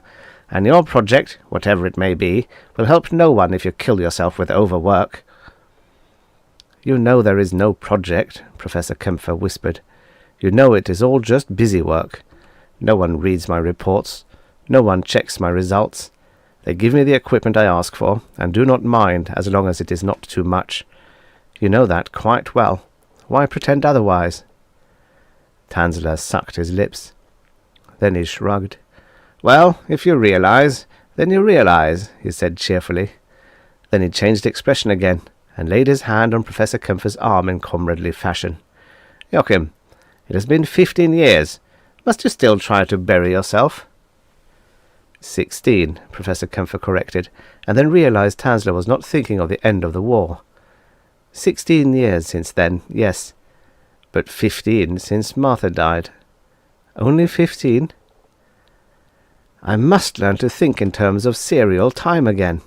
He realized Tansler was waiting for a response, and mustered a shrug. Joachim, have you been listening to me? Listening? Of course, George. Of course, Tansler snorted, his moustaches fluttering. Joachim, he said positively, it is not as if we were young men, I admit, but life goes on, even for us old crocs. Tansler was a good 5 years Kempfer's junior. We must look ahead. We must live for a future. We cannot let ourselves sink into the past. I realize you were very fond of Martha. Every man is fond of his wife. That goes without saying. But 15 years, Joachim. Surely it is proper to grieve. But to mourn like this is not healthy. One bright spark singed through the quiet barriers Professor Kempfer had thought perfect. Were you ever in a camp, George? He demanded, shaking with pent-up violence. A camp? Tansler was taken aback.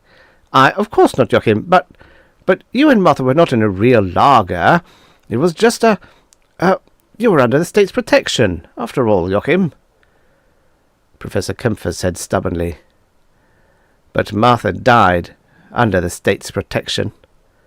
Well, these things happen, Joachim. After all, you're a reasonable man. Martha, tuberculosis, even sulphur has its limitations. That might have happened to anyone. She did not have tuberculosis in 1939 when we were placed under the state's protection. And when I finally said yes, I would go to work for them, and they gave me the radar detector to work on, they promised me it was only a little congestion in her bronchi, and that as soon as she was well, they would bring her home. And the war ended, and they did not bring her home. I was given the Knight's Cross from Hitler's hands personally, but they did not bring her home. And the last time I went to the sanitarium to see her, she was dead. And they paid for it all, and gave me my laboratory here, and an apartment, and clothes, and food, and a very good housekeeper. But Martha was dead. 15 years, Joachim, have you not forgiven us? No. For a little while today, just a little while ago, I thought I might, but no.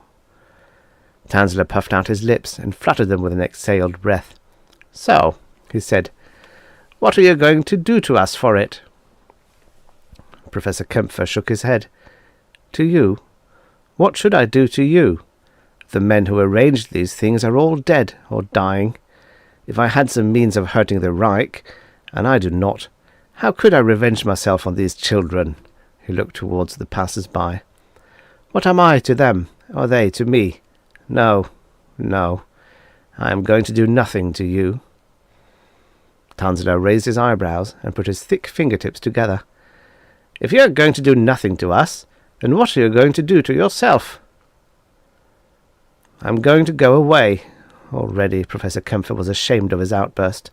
He felt he had controverted his essential character.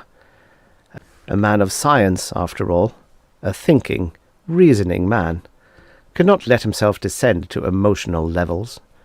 Professor Kempfer was embarrassed to think that Tansler might believe this sort of lapse was typical of him. Who am I? He tried to explain. To be judge and jury over a whole nation, an empire? Who is one man to decide good and evil? I look at these youngsters, and I envy them with all my heart.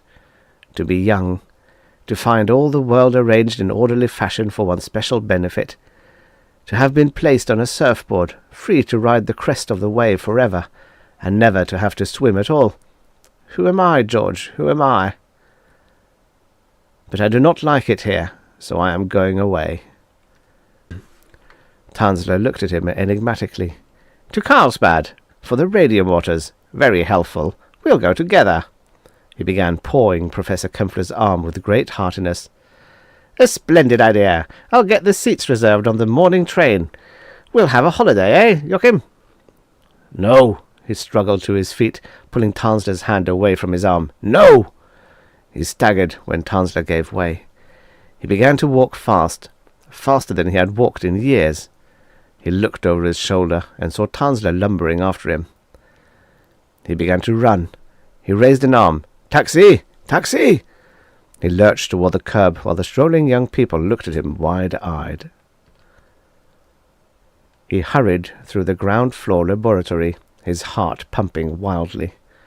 His eyes were fixed on the plain grey door to the fire stairs, and he fumbled in his trousers pocket for the key. He stumbled against a bench and sent apparatus crashing over. At the door, he steadied himself and, using both hands, slipped the key into the lock. Once through the door, he slammed it shut and locked it again, and listened to the hoarse whistle of his breath in his nostrils. Then, down the fire stairs he clattered, open-mouthed. Tanzler. Tanzler would be at a telephone somewhere. Perhaps the state police were out in the streets, in their cars, coming here already. He wrenched open the basement door and locked it behind him in the darkness before he turned on the lights. With his chest aching, he braced himself on widespread feet and looked at the dull sheen of yellow light on the racks of grey metal cabinets. They rose about him like the blocks of a Mayan temple, with dials for carvings and pilot lights for jewels, and he moved down the narrow aisle between them, slowly and quietly now, like a last enfeebled acolyte. As he walked, he threw switches, and the cabinets began to resonate in chorus. The aisle led him, irrevocably, to the focal point. He read what the dials on the master panel told him, and watched the power demand meter inch into the green. If they think to open the building's circuit breakers, if they shoot through the door, if I was wrong! Now there were people hammering on the door. Desperately weary, he depressed the firing switch. There was a galvanic thrum, half pain, half pleasure, as the vibratory rate of his body's atoms was changed by an infinitesimal degree. Then he stood in dank darkness, breathing musty air, while whatever parts of his equipment had been included in the field fell to the floor. Behind him, he left nothing. Vital resistors had, by design, come with him. The overloaded apparatus in the basement laboratory began to stench and burn under the surge of full power, and to sputter in George Tanzler's face. The basement he was in was not identical with the one he had left. That could only mean that in this Berlin, something serious had happened to at least one building on the Himmlerstrasse.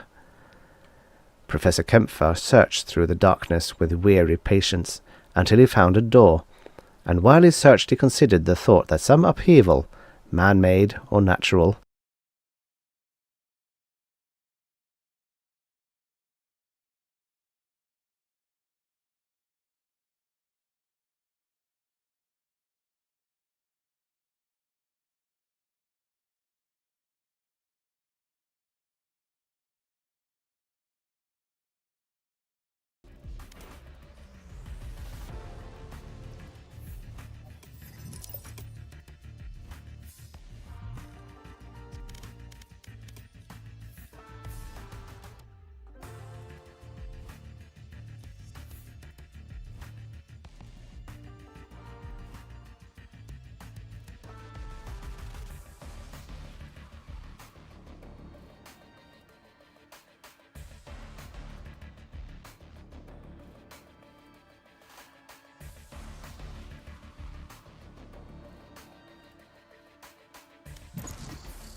Match found.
Stand in my way.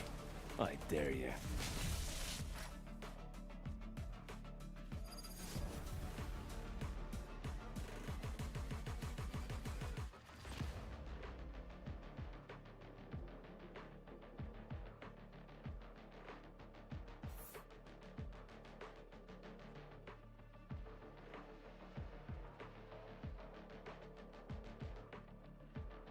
Look at this team. We're gonna kill it. And by it, I mean those bombs over there.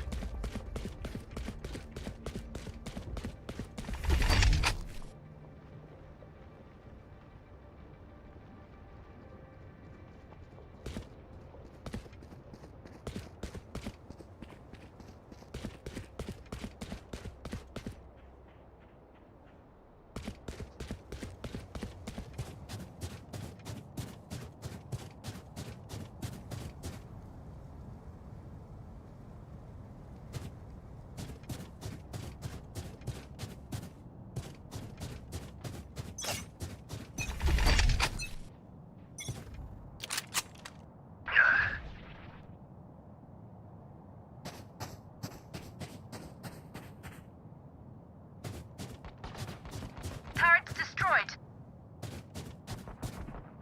Enemy spotted A. Spike planted. That's a kill. Hawk out! Blinded. Enemy spotted A. Heal up, squad. Flash out!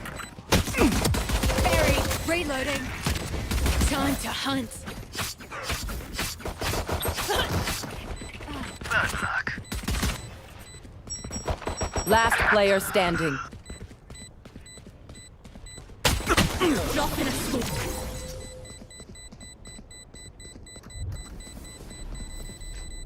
Time to take these arms for a spin.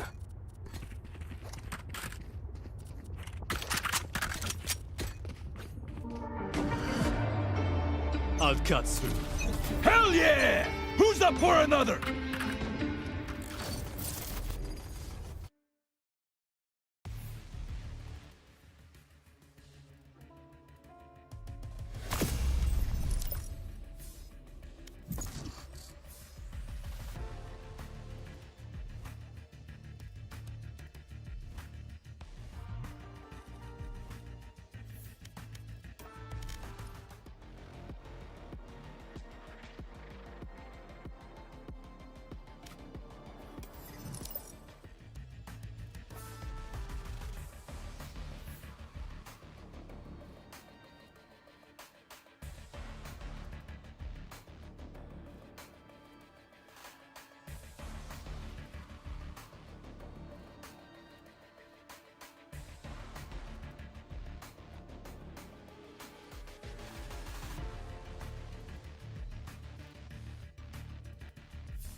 Match found.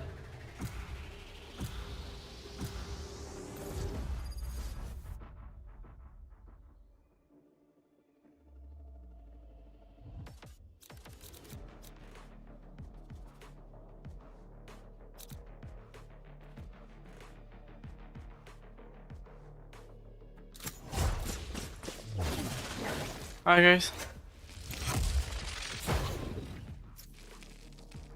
Hello.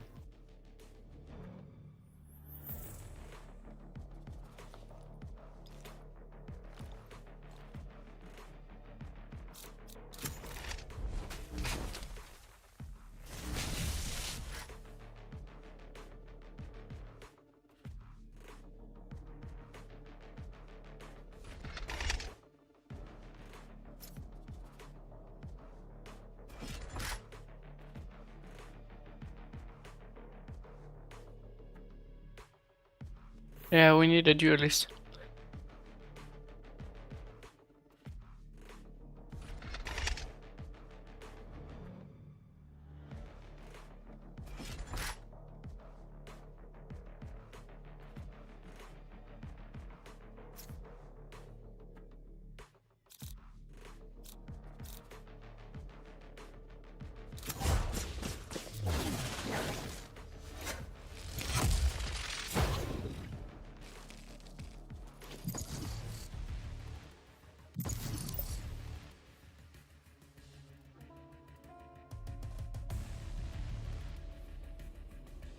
Match found.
Move or get zapped.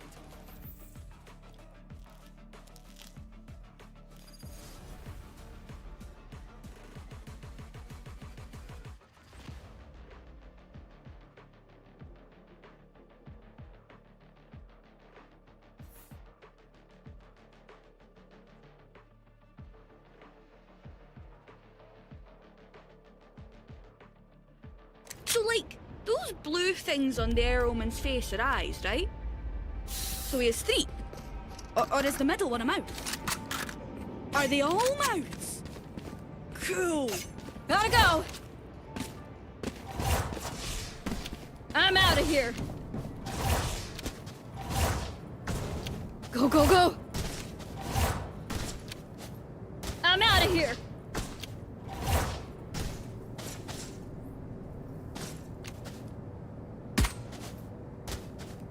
Go, go, go!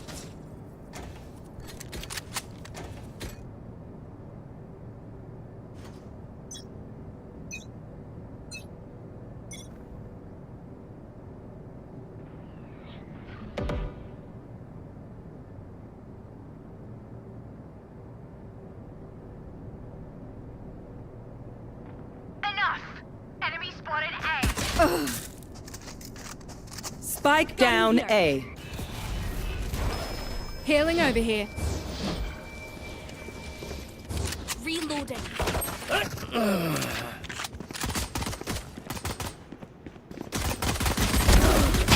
Last player standing. 60 Omen.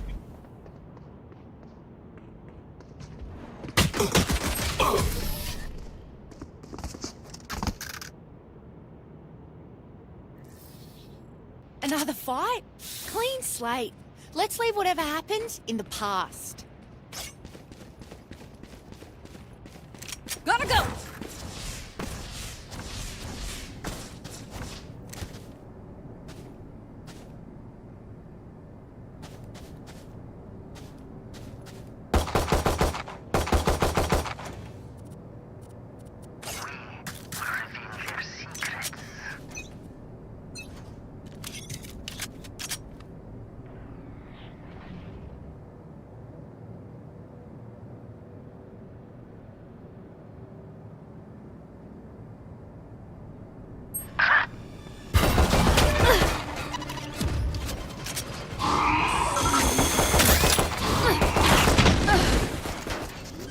Target sighted, B.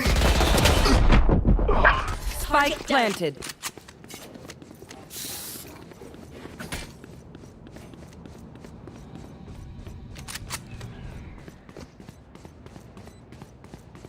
Last player standing.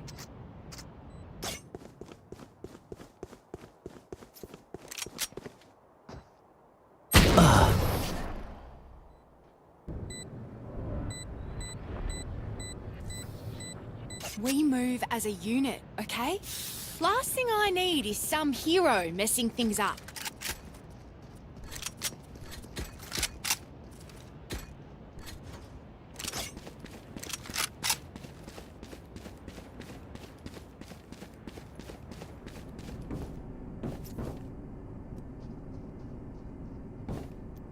I'm out of here. I will find you.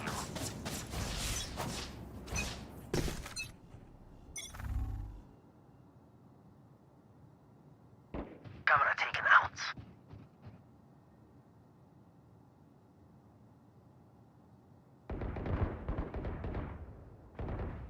Spike down A. Enemy spotted A. Here. Go, go, go!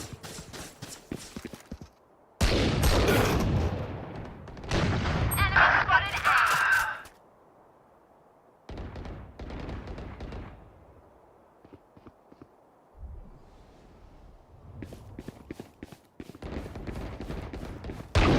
Spike spotted A. Watch out!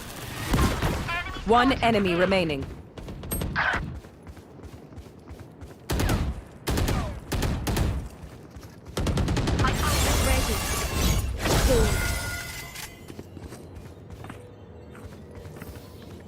Nylola was right. Weeds are difficult to kill. Go, go, go!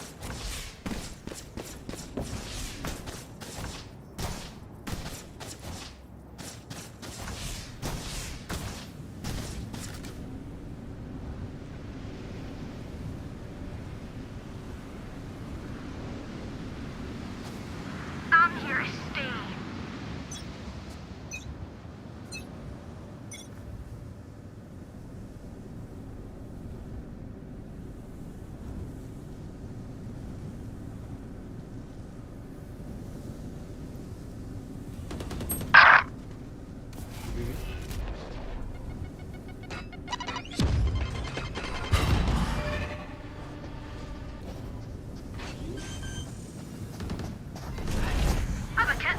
Spike planted. Kill!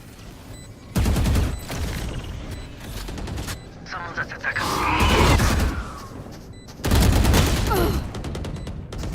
One enemy remaining.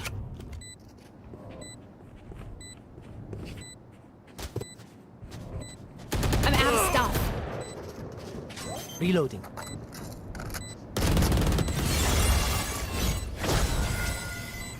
My ult's ready. Don't even start that shit here, mate. One of my cameras is broken. Oh, wait. Okay. Need a drop. Reloading.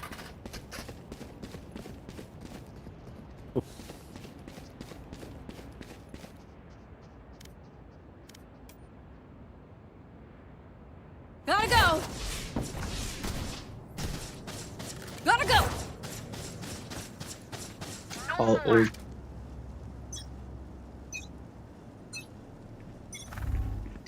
Found one. Enemy spotted B. Wow, my eyes are dumb. Blinded. 3 for 3. Careful now. Tripwire destroyed.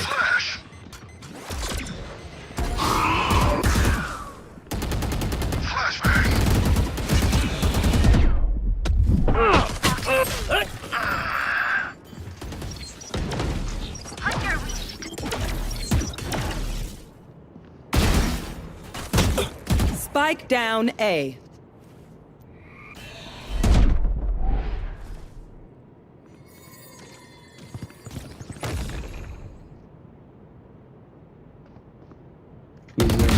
Catch this! Reloading.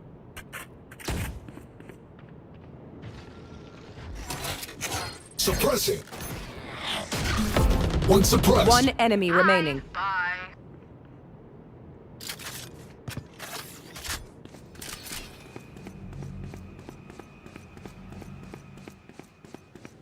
Thirty seconds left.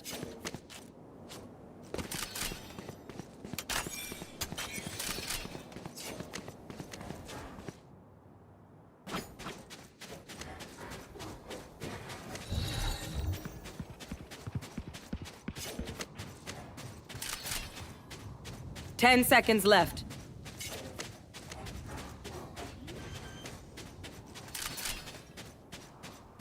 Spike planted. There.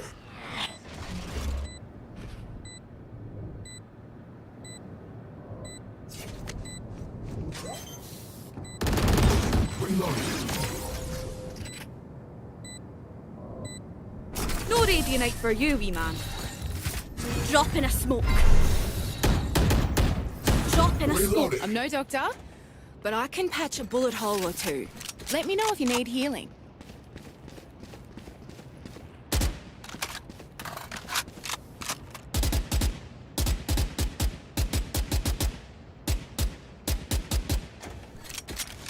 I'm out of here.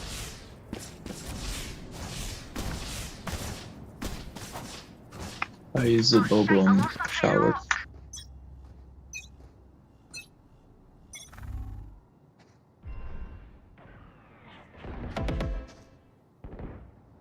My camera is destroyed. Ray showers. Flashbang. Target sight. Fire in the hole! Good one. Tripwire destroyed.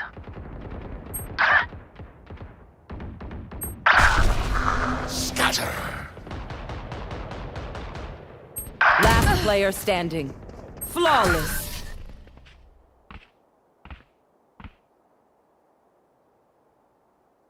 Will they try the same old tricks?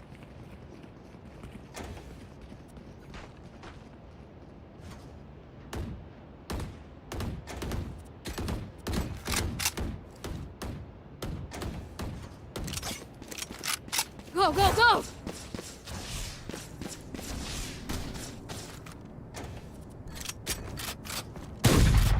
I'm out of here. No peeking. Tripwire destroyed.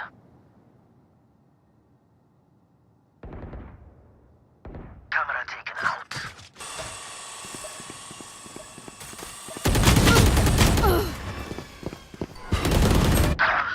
Back like I never left!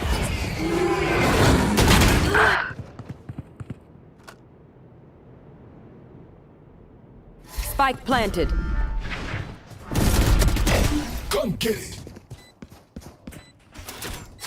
Shutting them down. Throwing charge. Last player standing.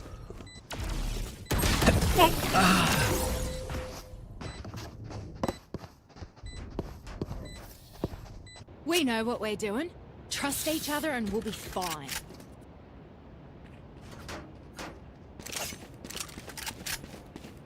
I'm out of here.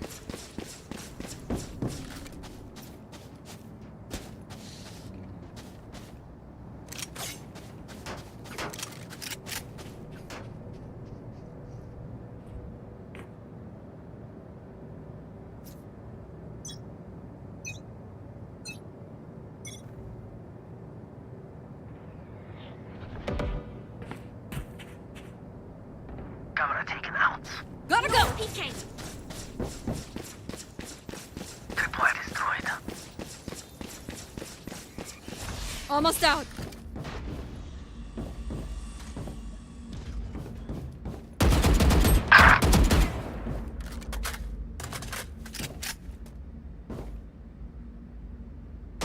My ult's ready.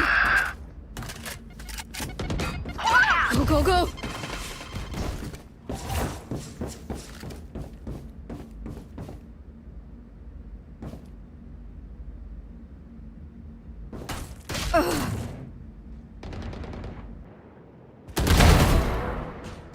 Gun Spike here. down A. One enemy remaining.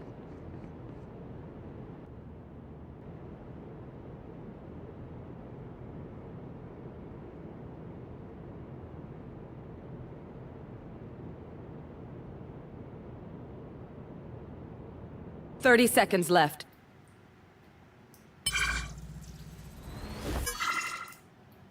You will not kill my— One enemy remaining. Less.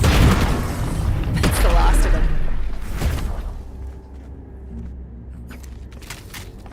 Catch your breath. Not that I need to, of course.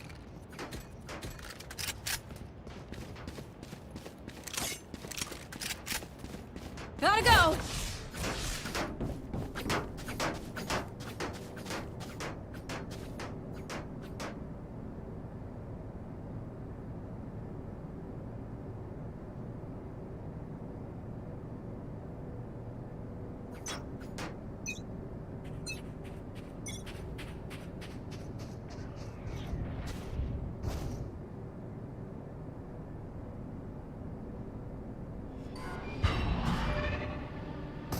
Enemy spotted B. Drop. Ugh. Watch out!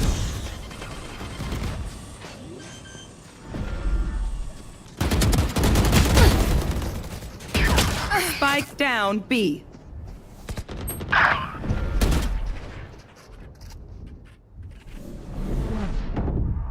Last player standing.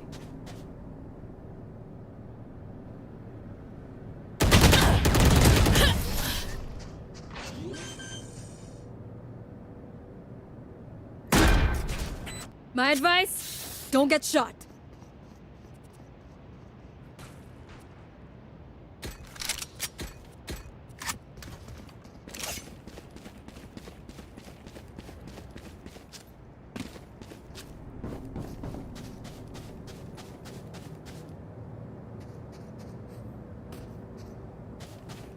I'm out of here. Don't keep them ground. I'm out of here.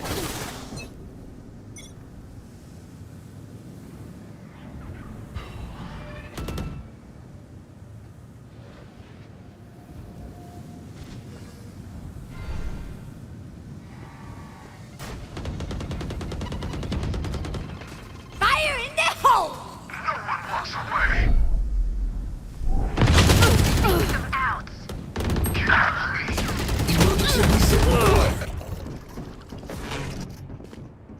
Requesting manual reset. Hawk out. Last player standing.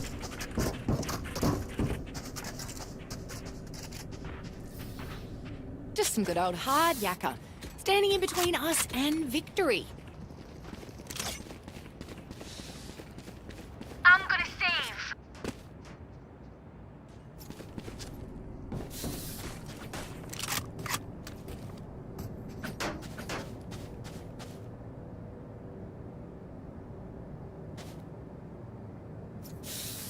Heads down, guns up, get deadly.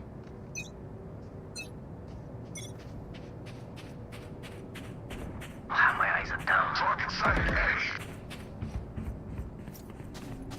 Drop in a smoke. Scatter.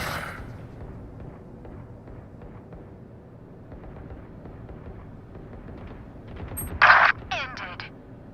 Spike spotted A. Spike's here.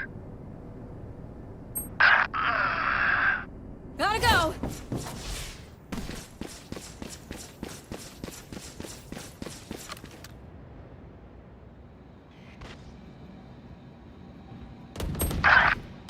One enemy remaining.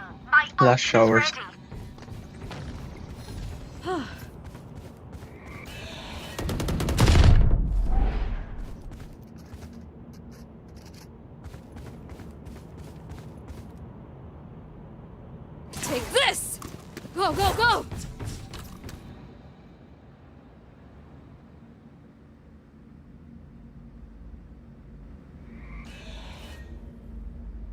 30 seconds left. Right here.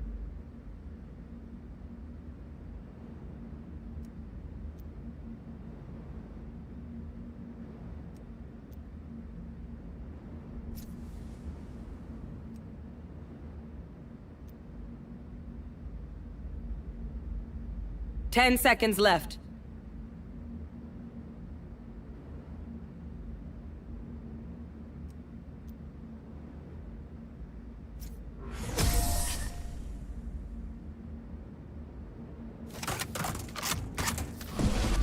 Last round before the switch. Load up. We're not coming back.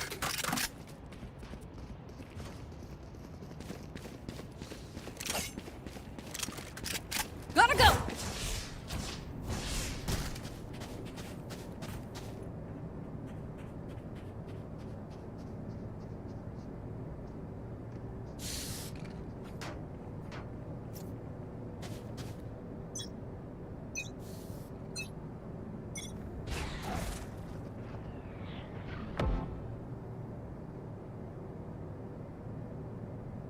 Camera taken out.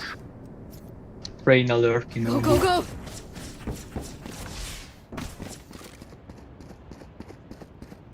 Go, go, go! Gotta go!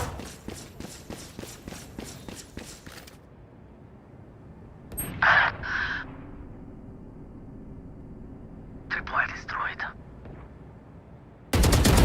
Go away! Get out alive. I'm out of here! Back like I Why are you never pushing? left! I'm out of Like, here! what?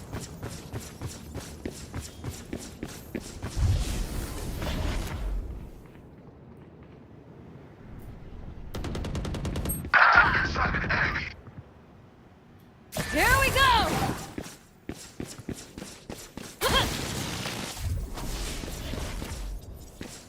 Running low. 30 seconds left.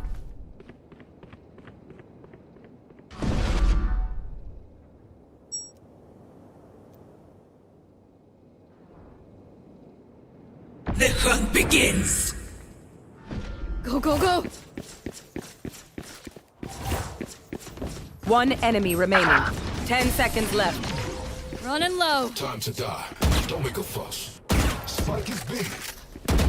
Switching sides. Hi! Fight's not over, you know.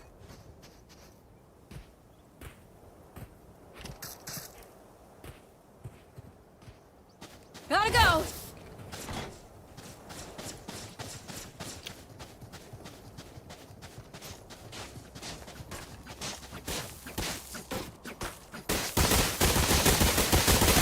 Reloading. Reloading.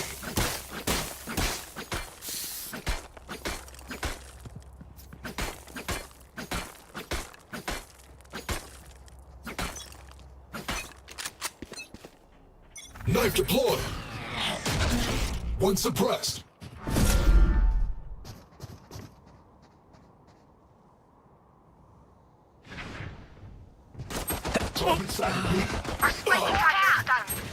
Spike down B.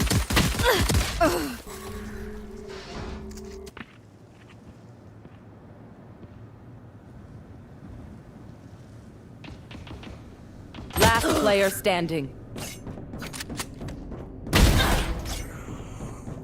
Healing over here.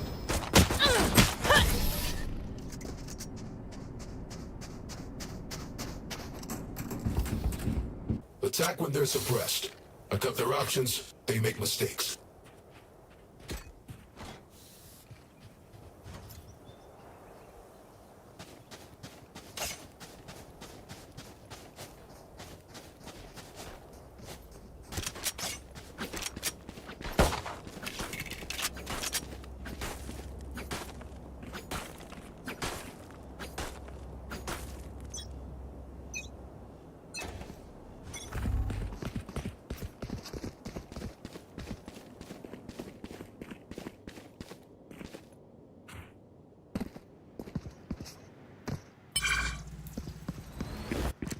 Suppressing.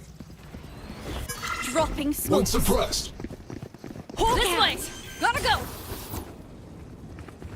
Spike planted.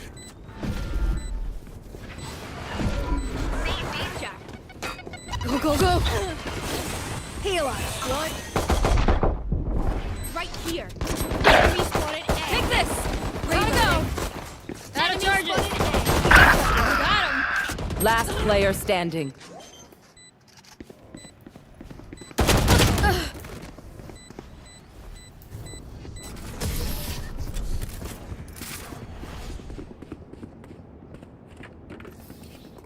I reckon I'll take a kip after this. I've earned it.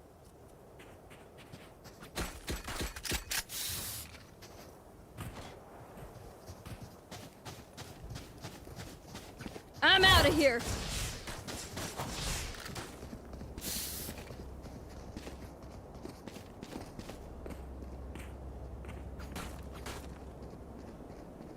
Clear to engage. Weapons hot.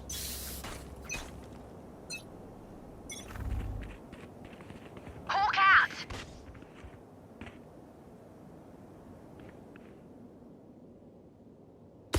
Kill the queen. Fire in the hole! I'm out of here. Watch out! Go, go, go! Too slow. Go, go, go! One enemy remaining. I'm out of here. Gotta go.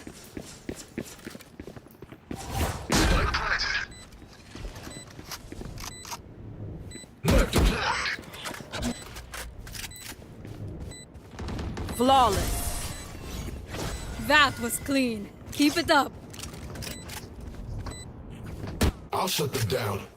Until then, survive.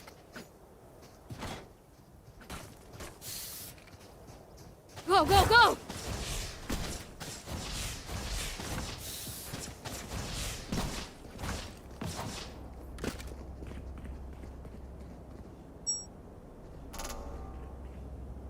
I use the dog here and that's it.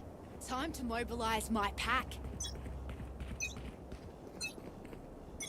Time to hunt. Not 20. Hawk out!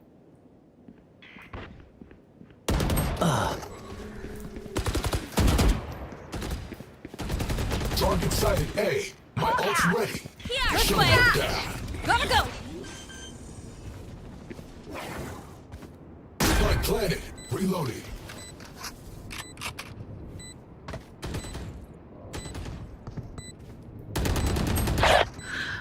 The fuck?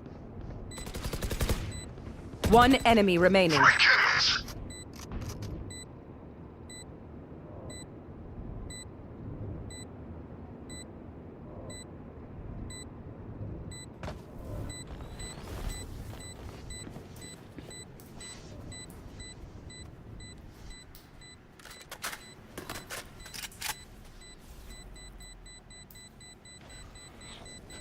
I'm out of here.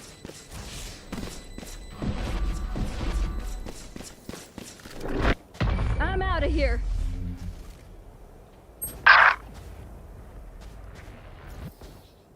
I feel something over there. Can't place it. Like us, but different. Go, go, go.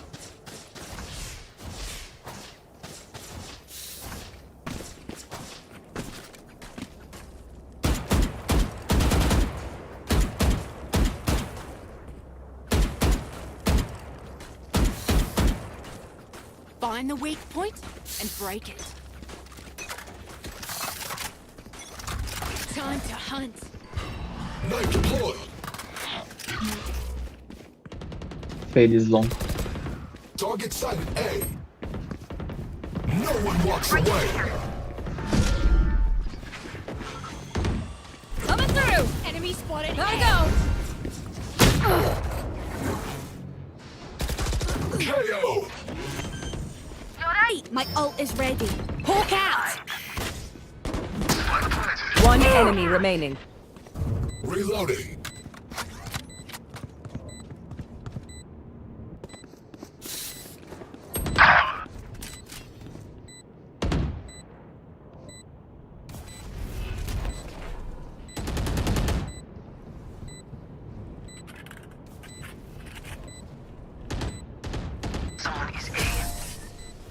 squash the last bug. Drona! Clock sticking!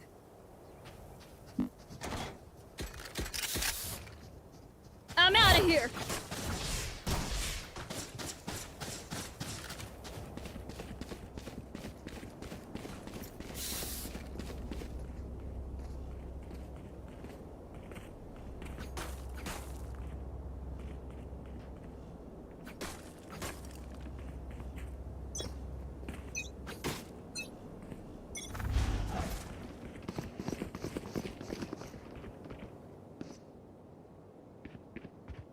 Hawk out! Our spike carrier's down. Spike down A. Hawk out.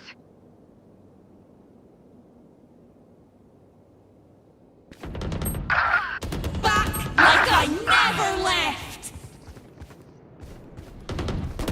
Taken out.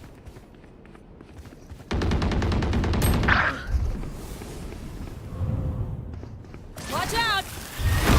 Go, go, go!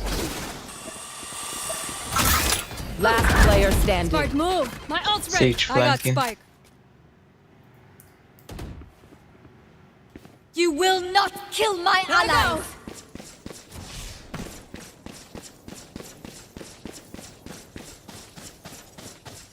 Almost out.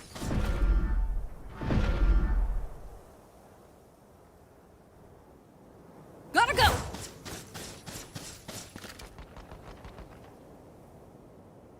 I'm out 30 of here. seconds left.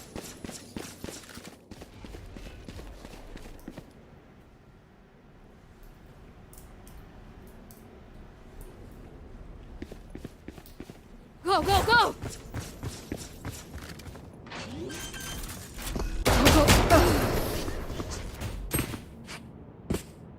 No peeking! I find them. I kill them. Simple as that.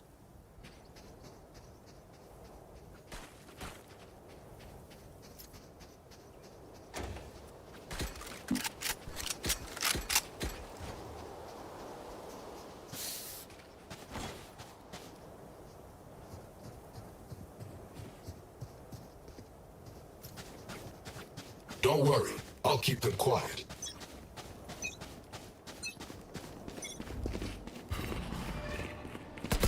Reloading.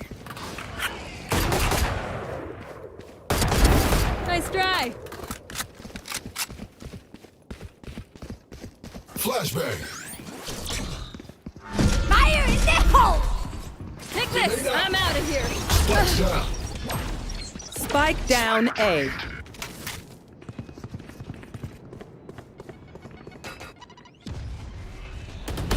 My carrier's down.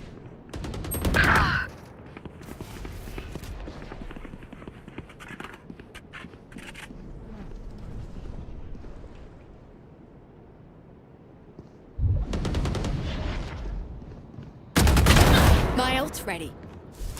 Hawk out!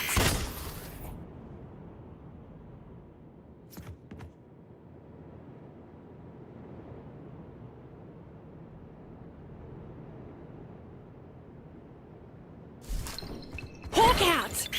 Blinded, I got the spike. 30 seconds left.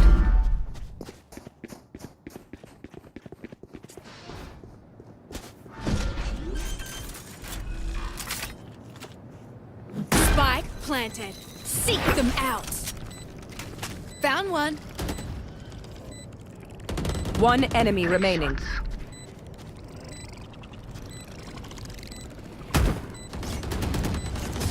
Okay, time for Healing a break. over here. Make sure to follow my pack in. They'll lead us right to the enemy.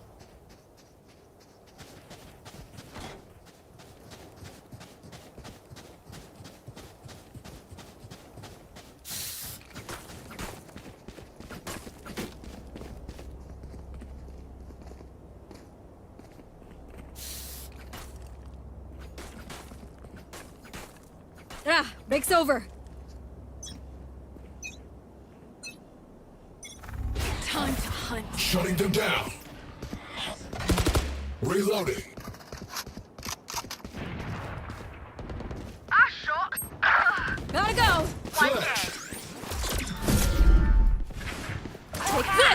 Grenade! Our spike's down. Spike down A.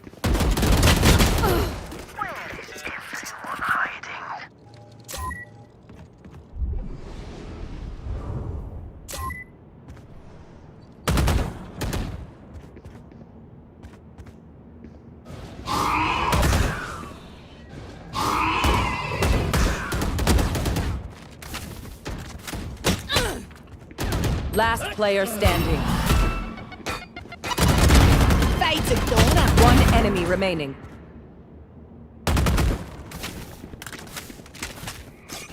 I got the spike.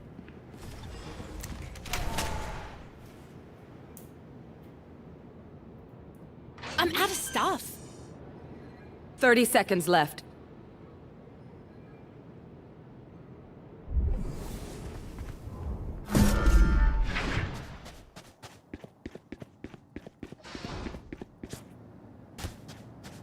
Spike dropped. I got the spike. 10 seconds left. Spike planted.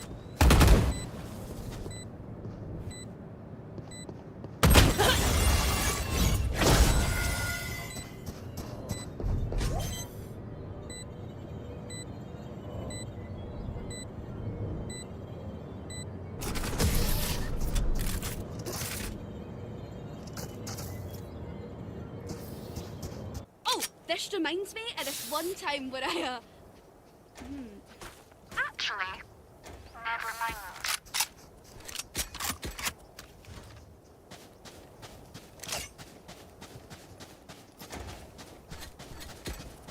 Need a drop. Thank you.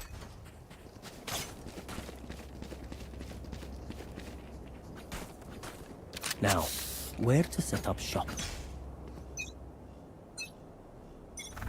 Time to hunt.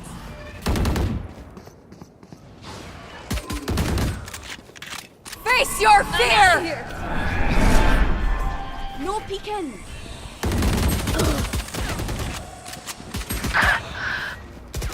Here we go! Dead! Our spike's down.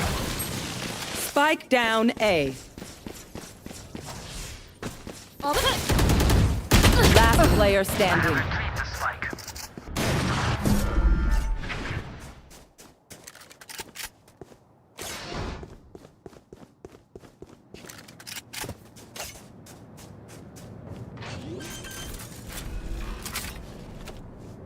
I've planted the spike.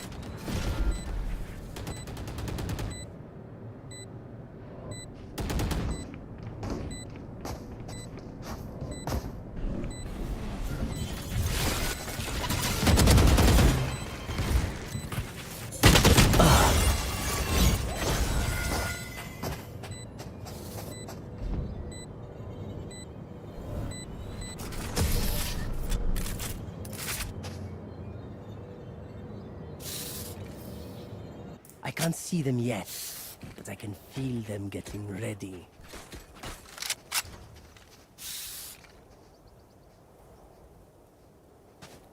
I'm out of here.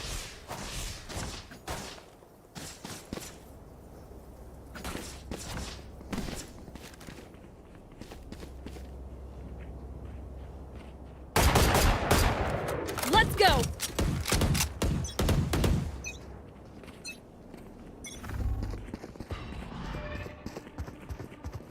Fire in the hole! Blinded. Go, go, go!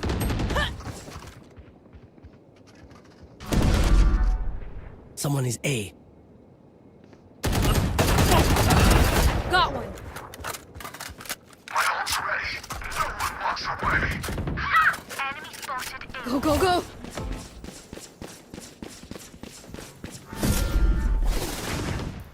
Watch out!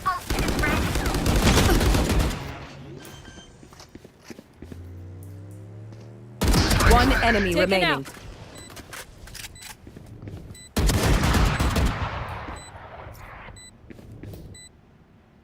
Gotta go!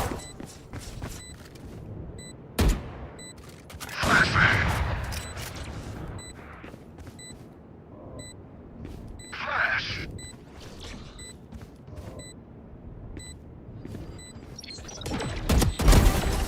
Oi, found you. Go, go, go! We know more than we did before. Let's use that.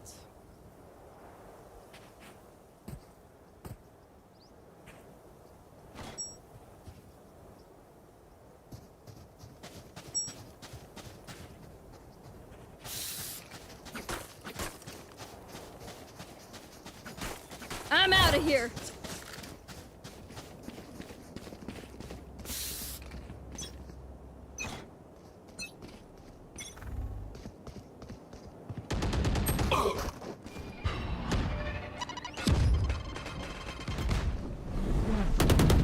Our spike's down. Fuck! Like I Spike down A. Gotta go. I have retrieved the spike. Gotta go. I'm out of here.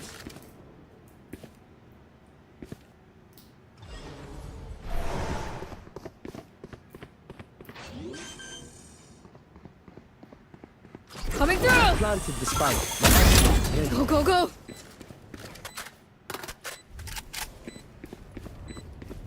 Last player standing.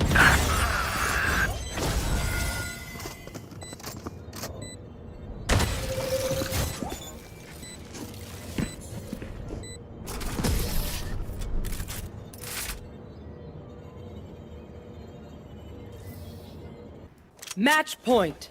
If I power down, I'm gonna you save start me. this time. You leave me for scrap, I'll kill you.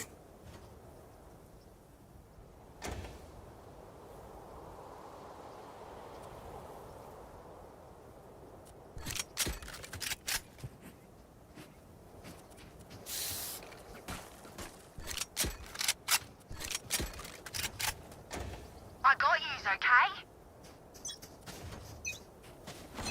Gotta go. Seek them out. Target 86. One down. Go, go, go. Fade on B. You guys can enter, I think. Sorted. Gotta go.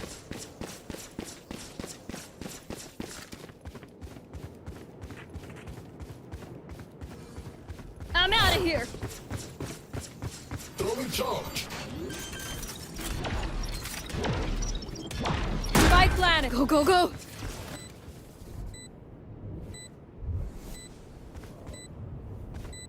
I'm out of here. One enemy remaining.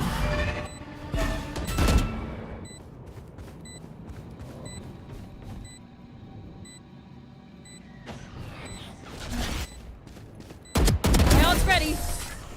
Go, go, go. Switching sides. Overtime. Bragging rights if you get first pick. Gotta go.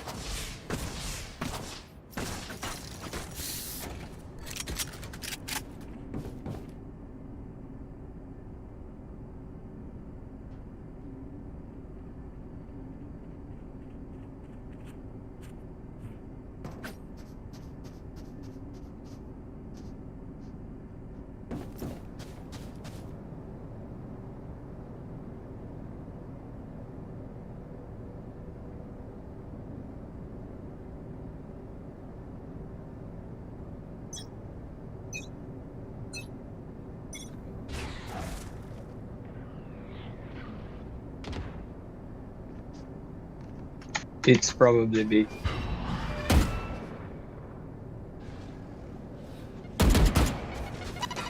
Hawk out.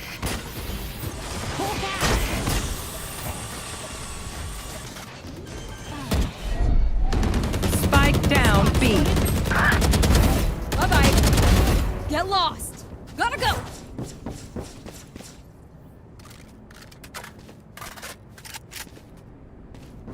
One enemy remaining. Go, go.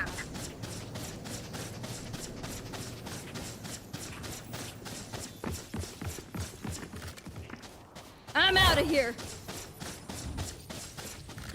Target attacker spot. I'm out of here. Gotta go. That was cold. Even for me. Switching sides. Match point. Please stay alive. I hate making new friends.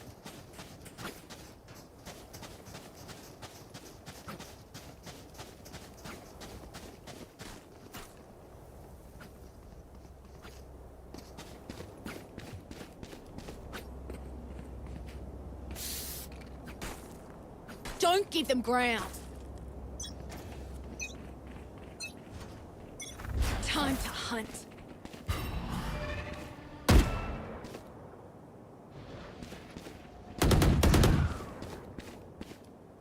Suppressing. One suppressed. Flashbang. Gotta go. Flashbang. Go, go, go. This way. Good bird. Hawk out. Back off. Cypher, please get ready.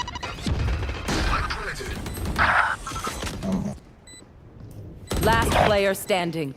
Fire in the hole. I'm out of here. Take this. I'm out of here. She's low.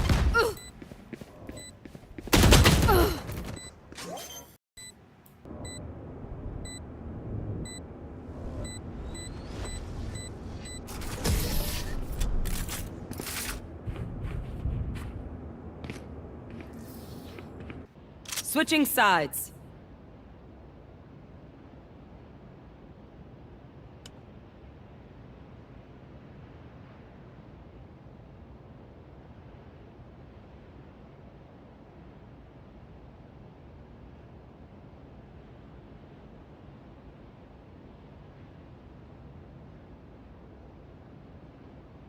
Overtime.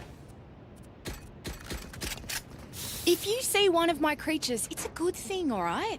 We'll figure out what they do eventually. Go, go, go!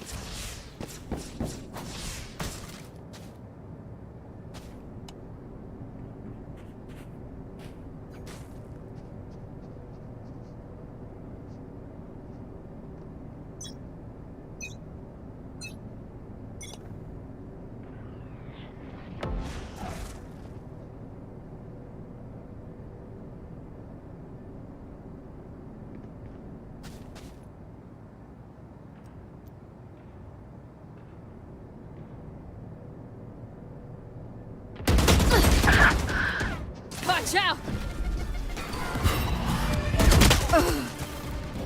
B. Flash. Spike planted.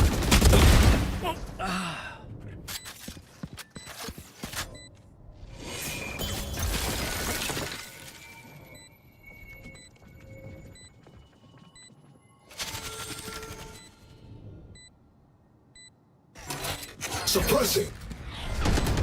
One suppressed. One enemy remaining. 3 kills. My ult's ready. Fancy vacuum deactivated.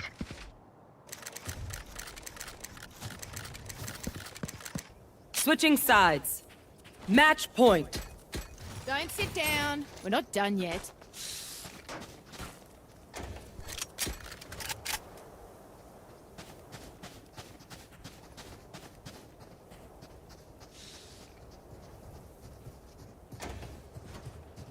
Gotta go!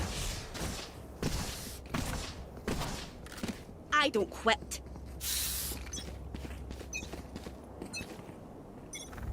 Time to hunt. Scout destroyed.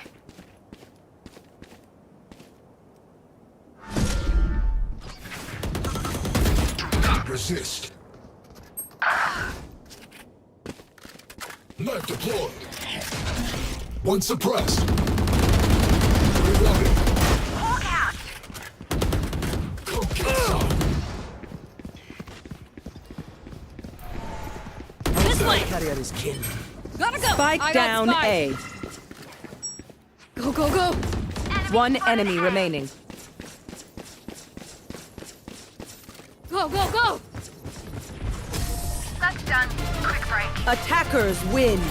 For their sake, I'm glad it's over.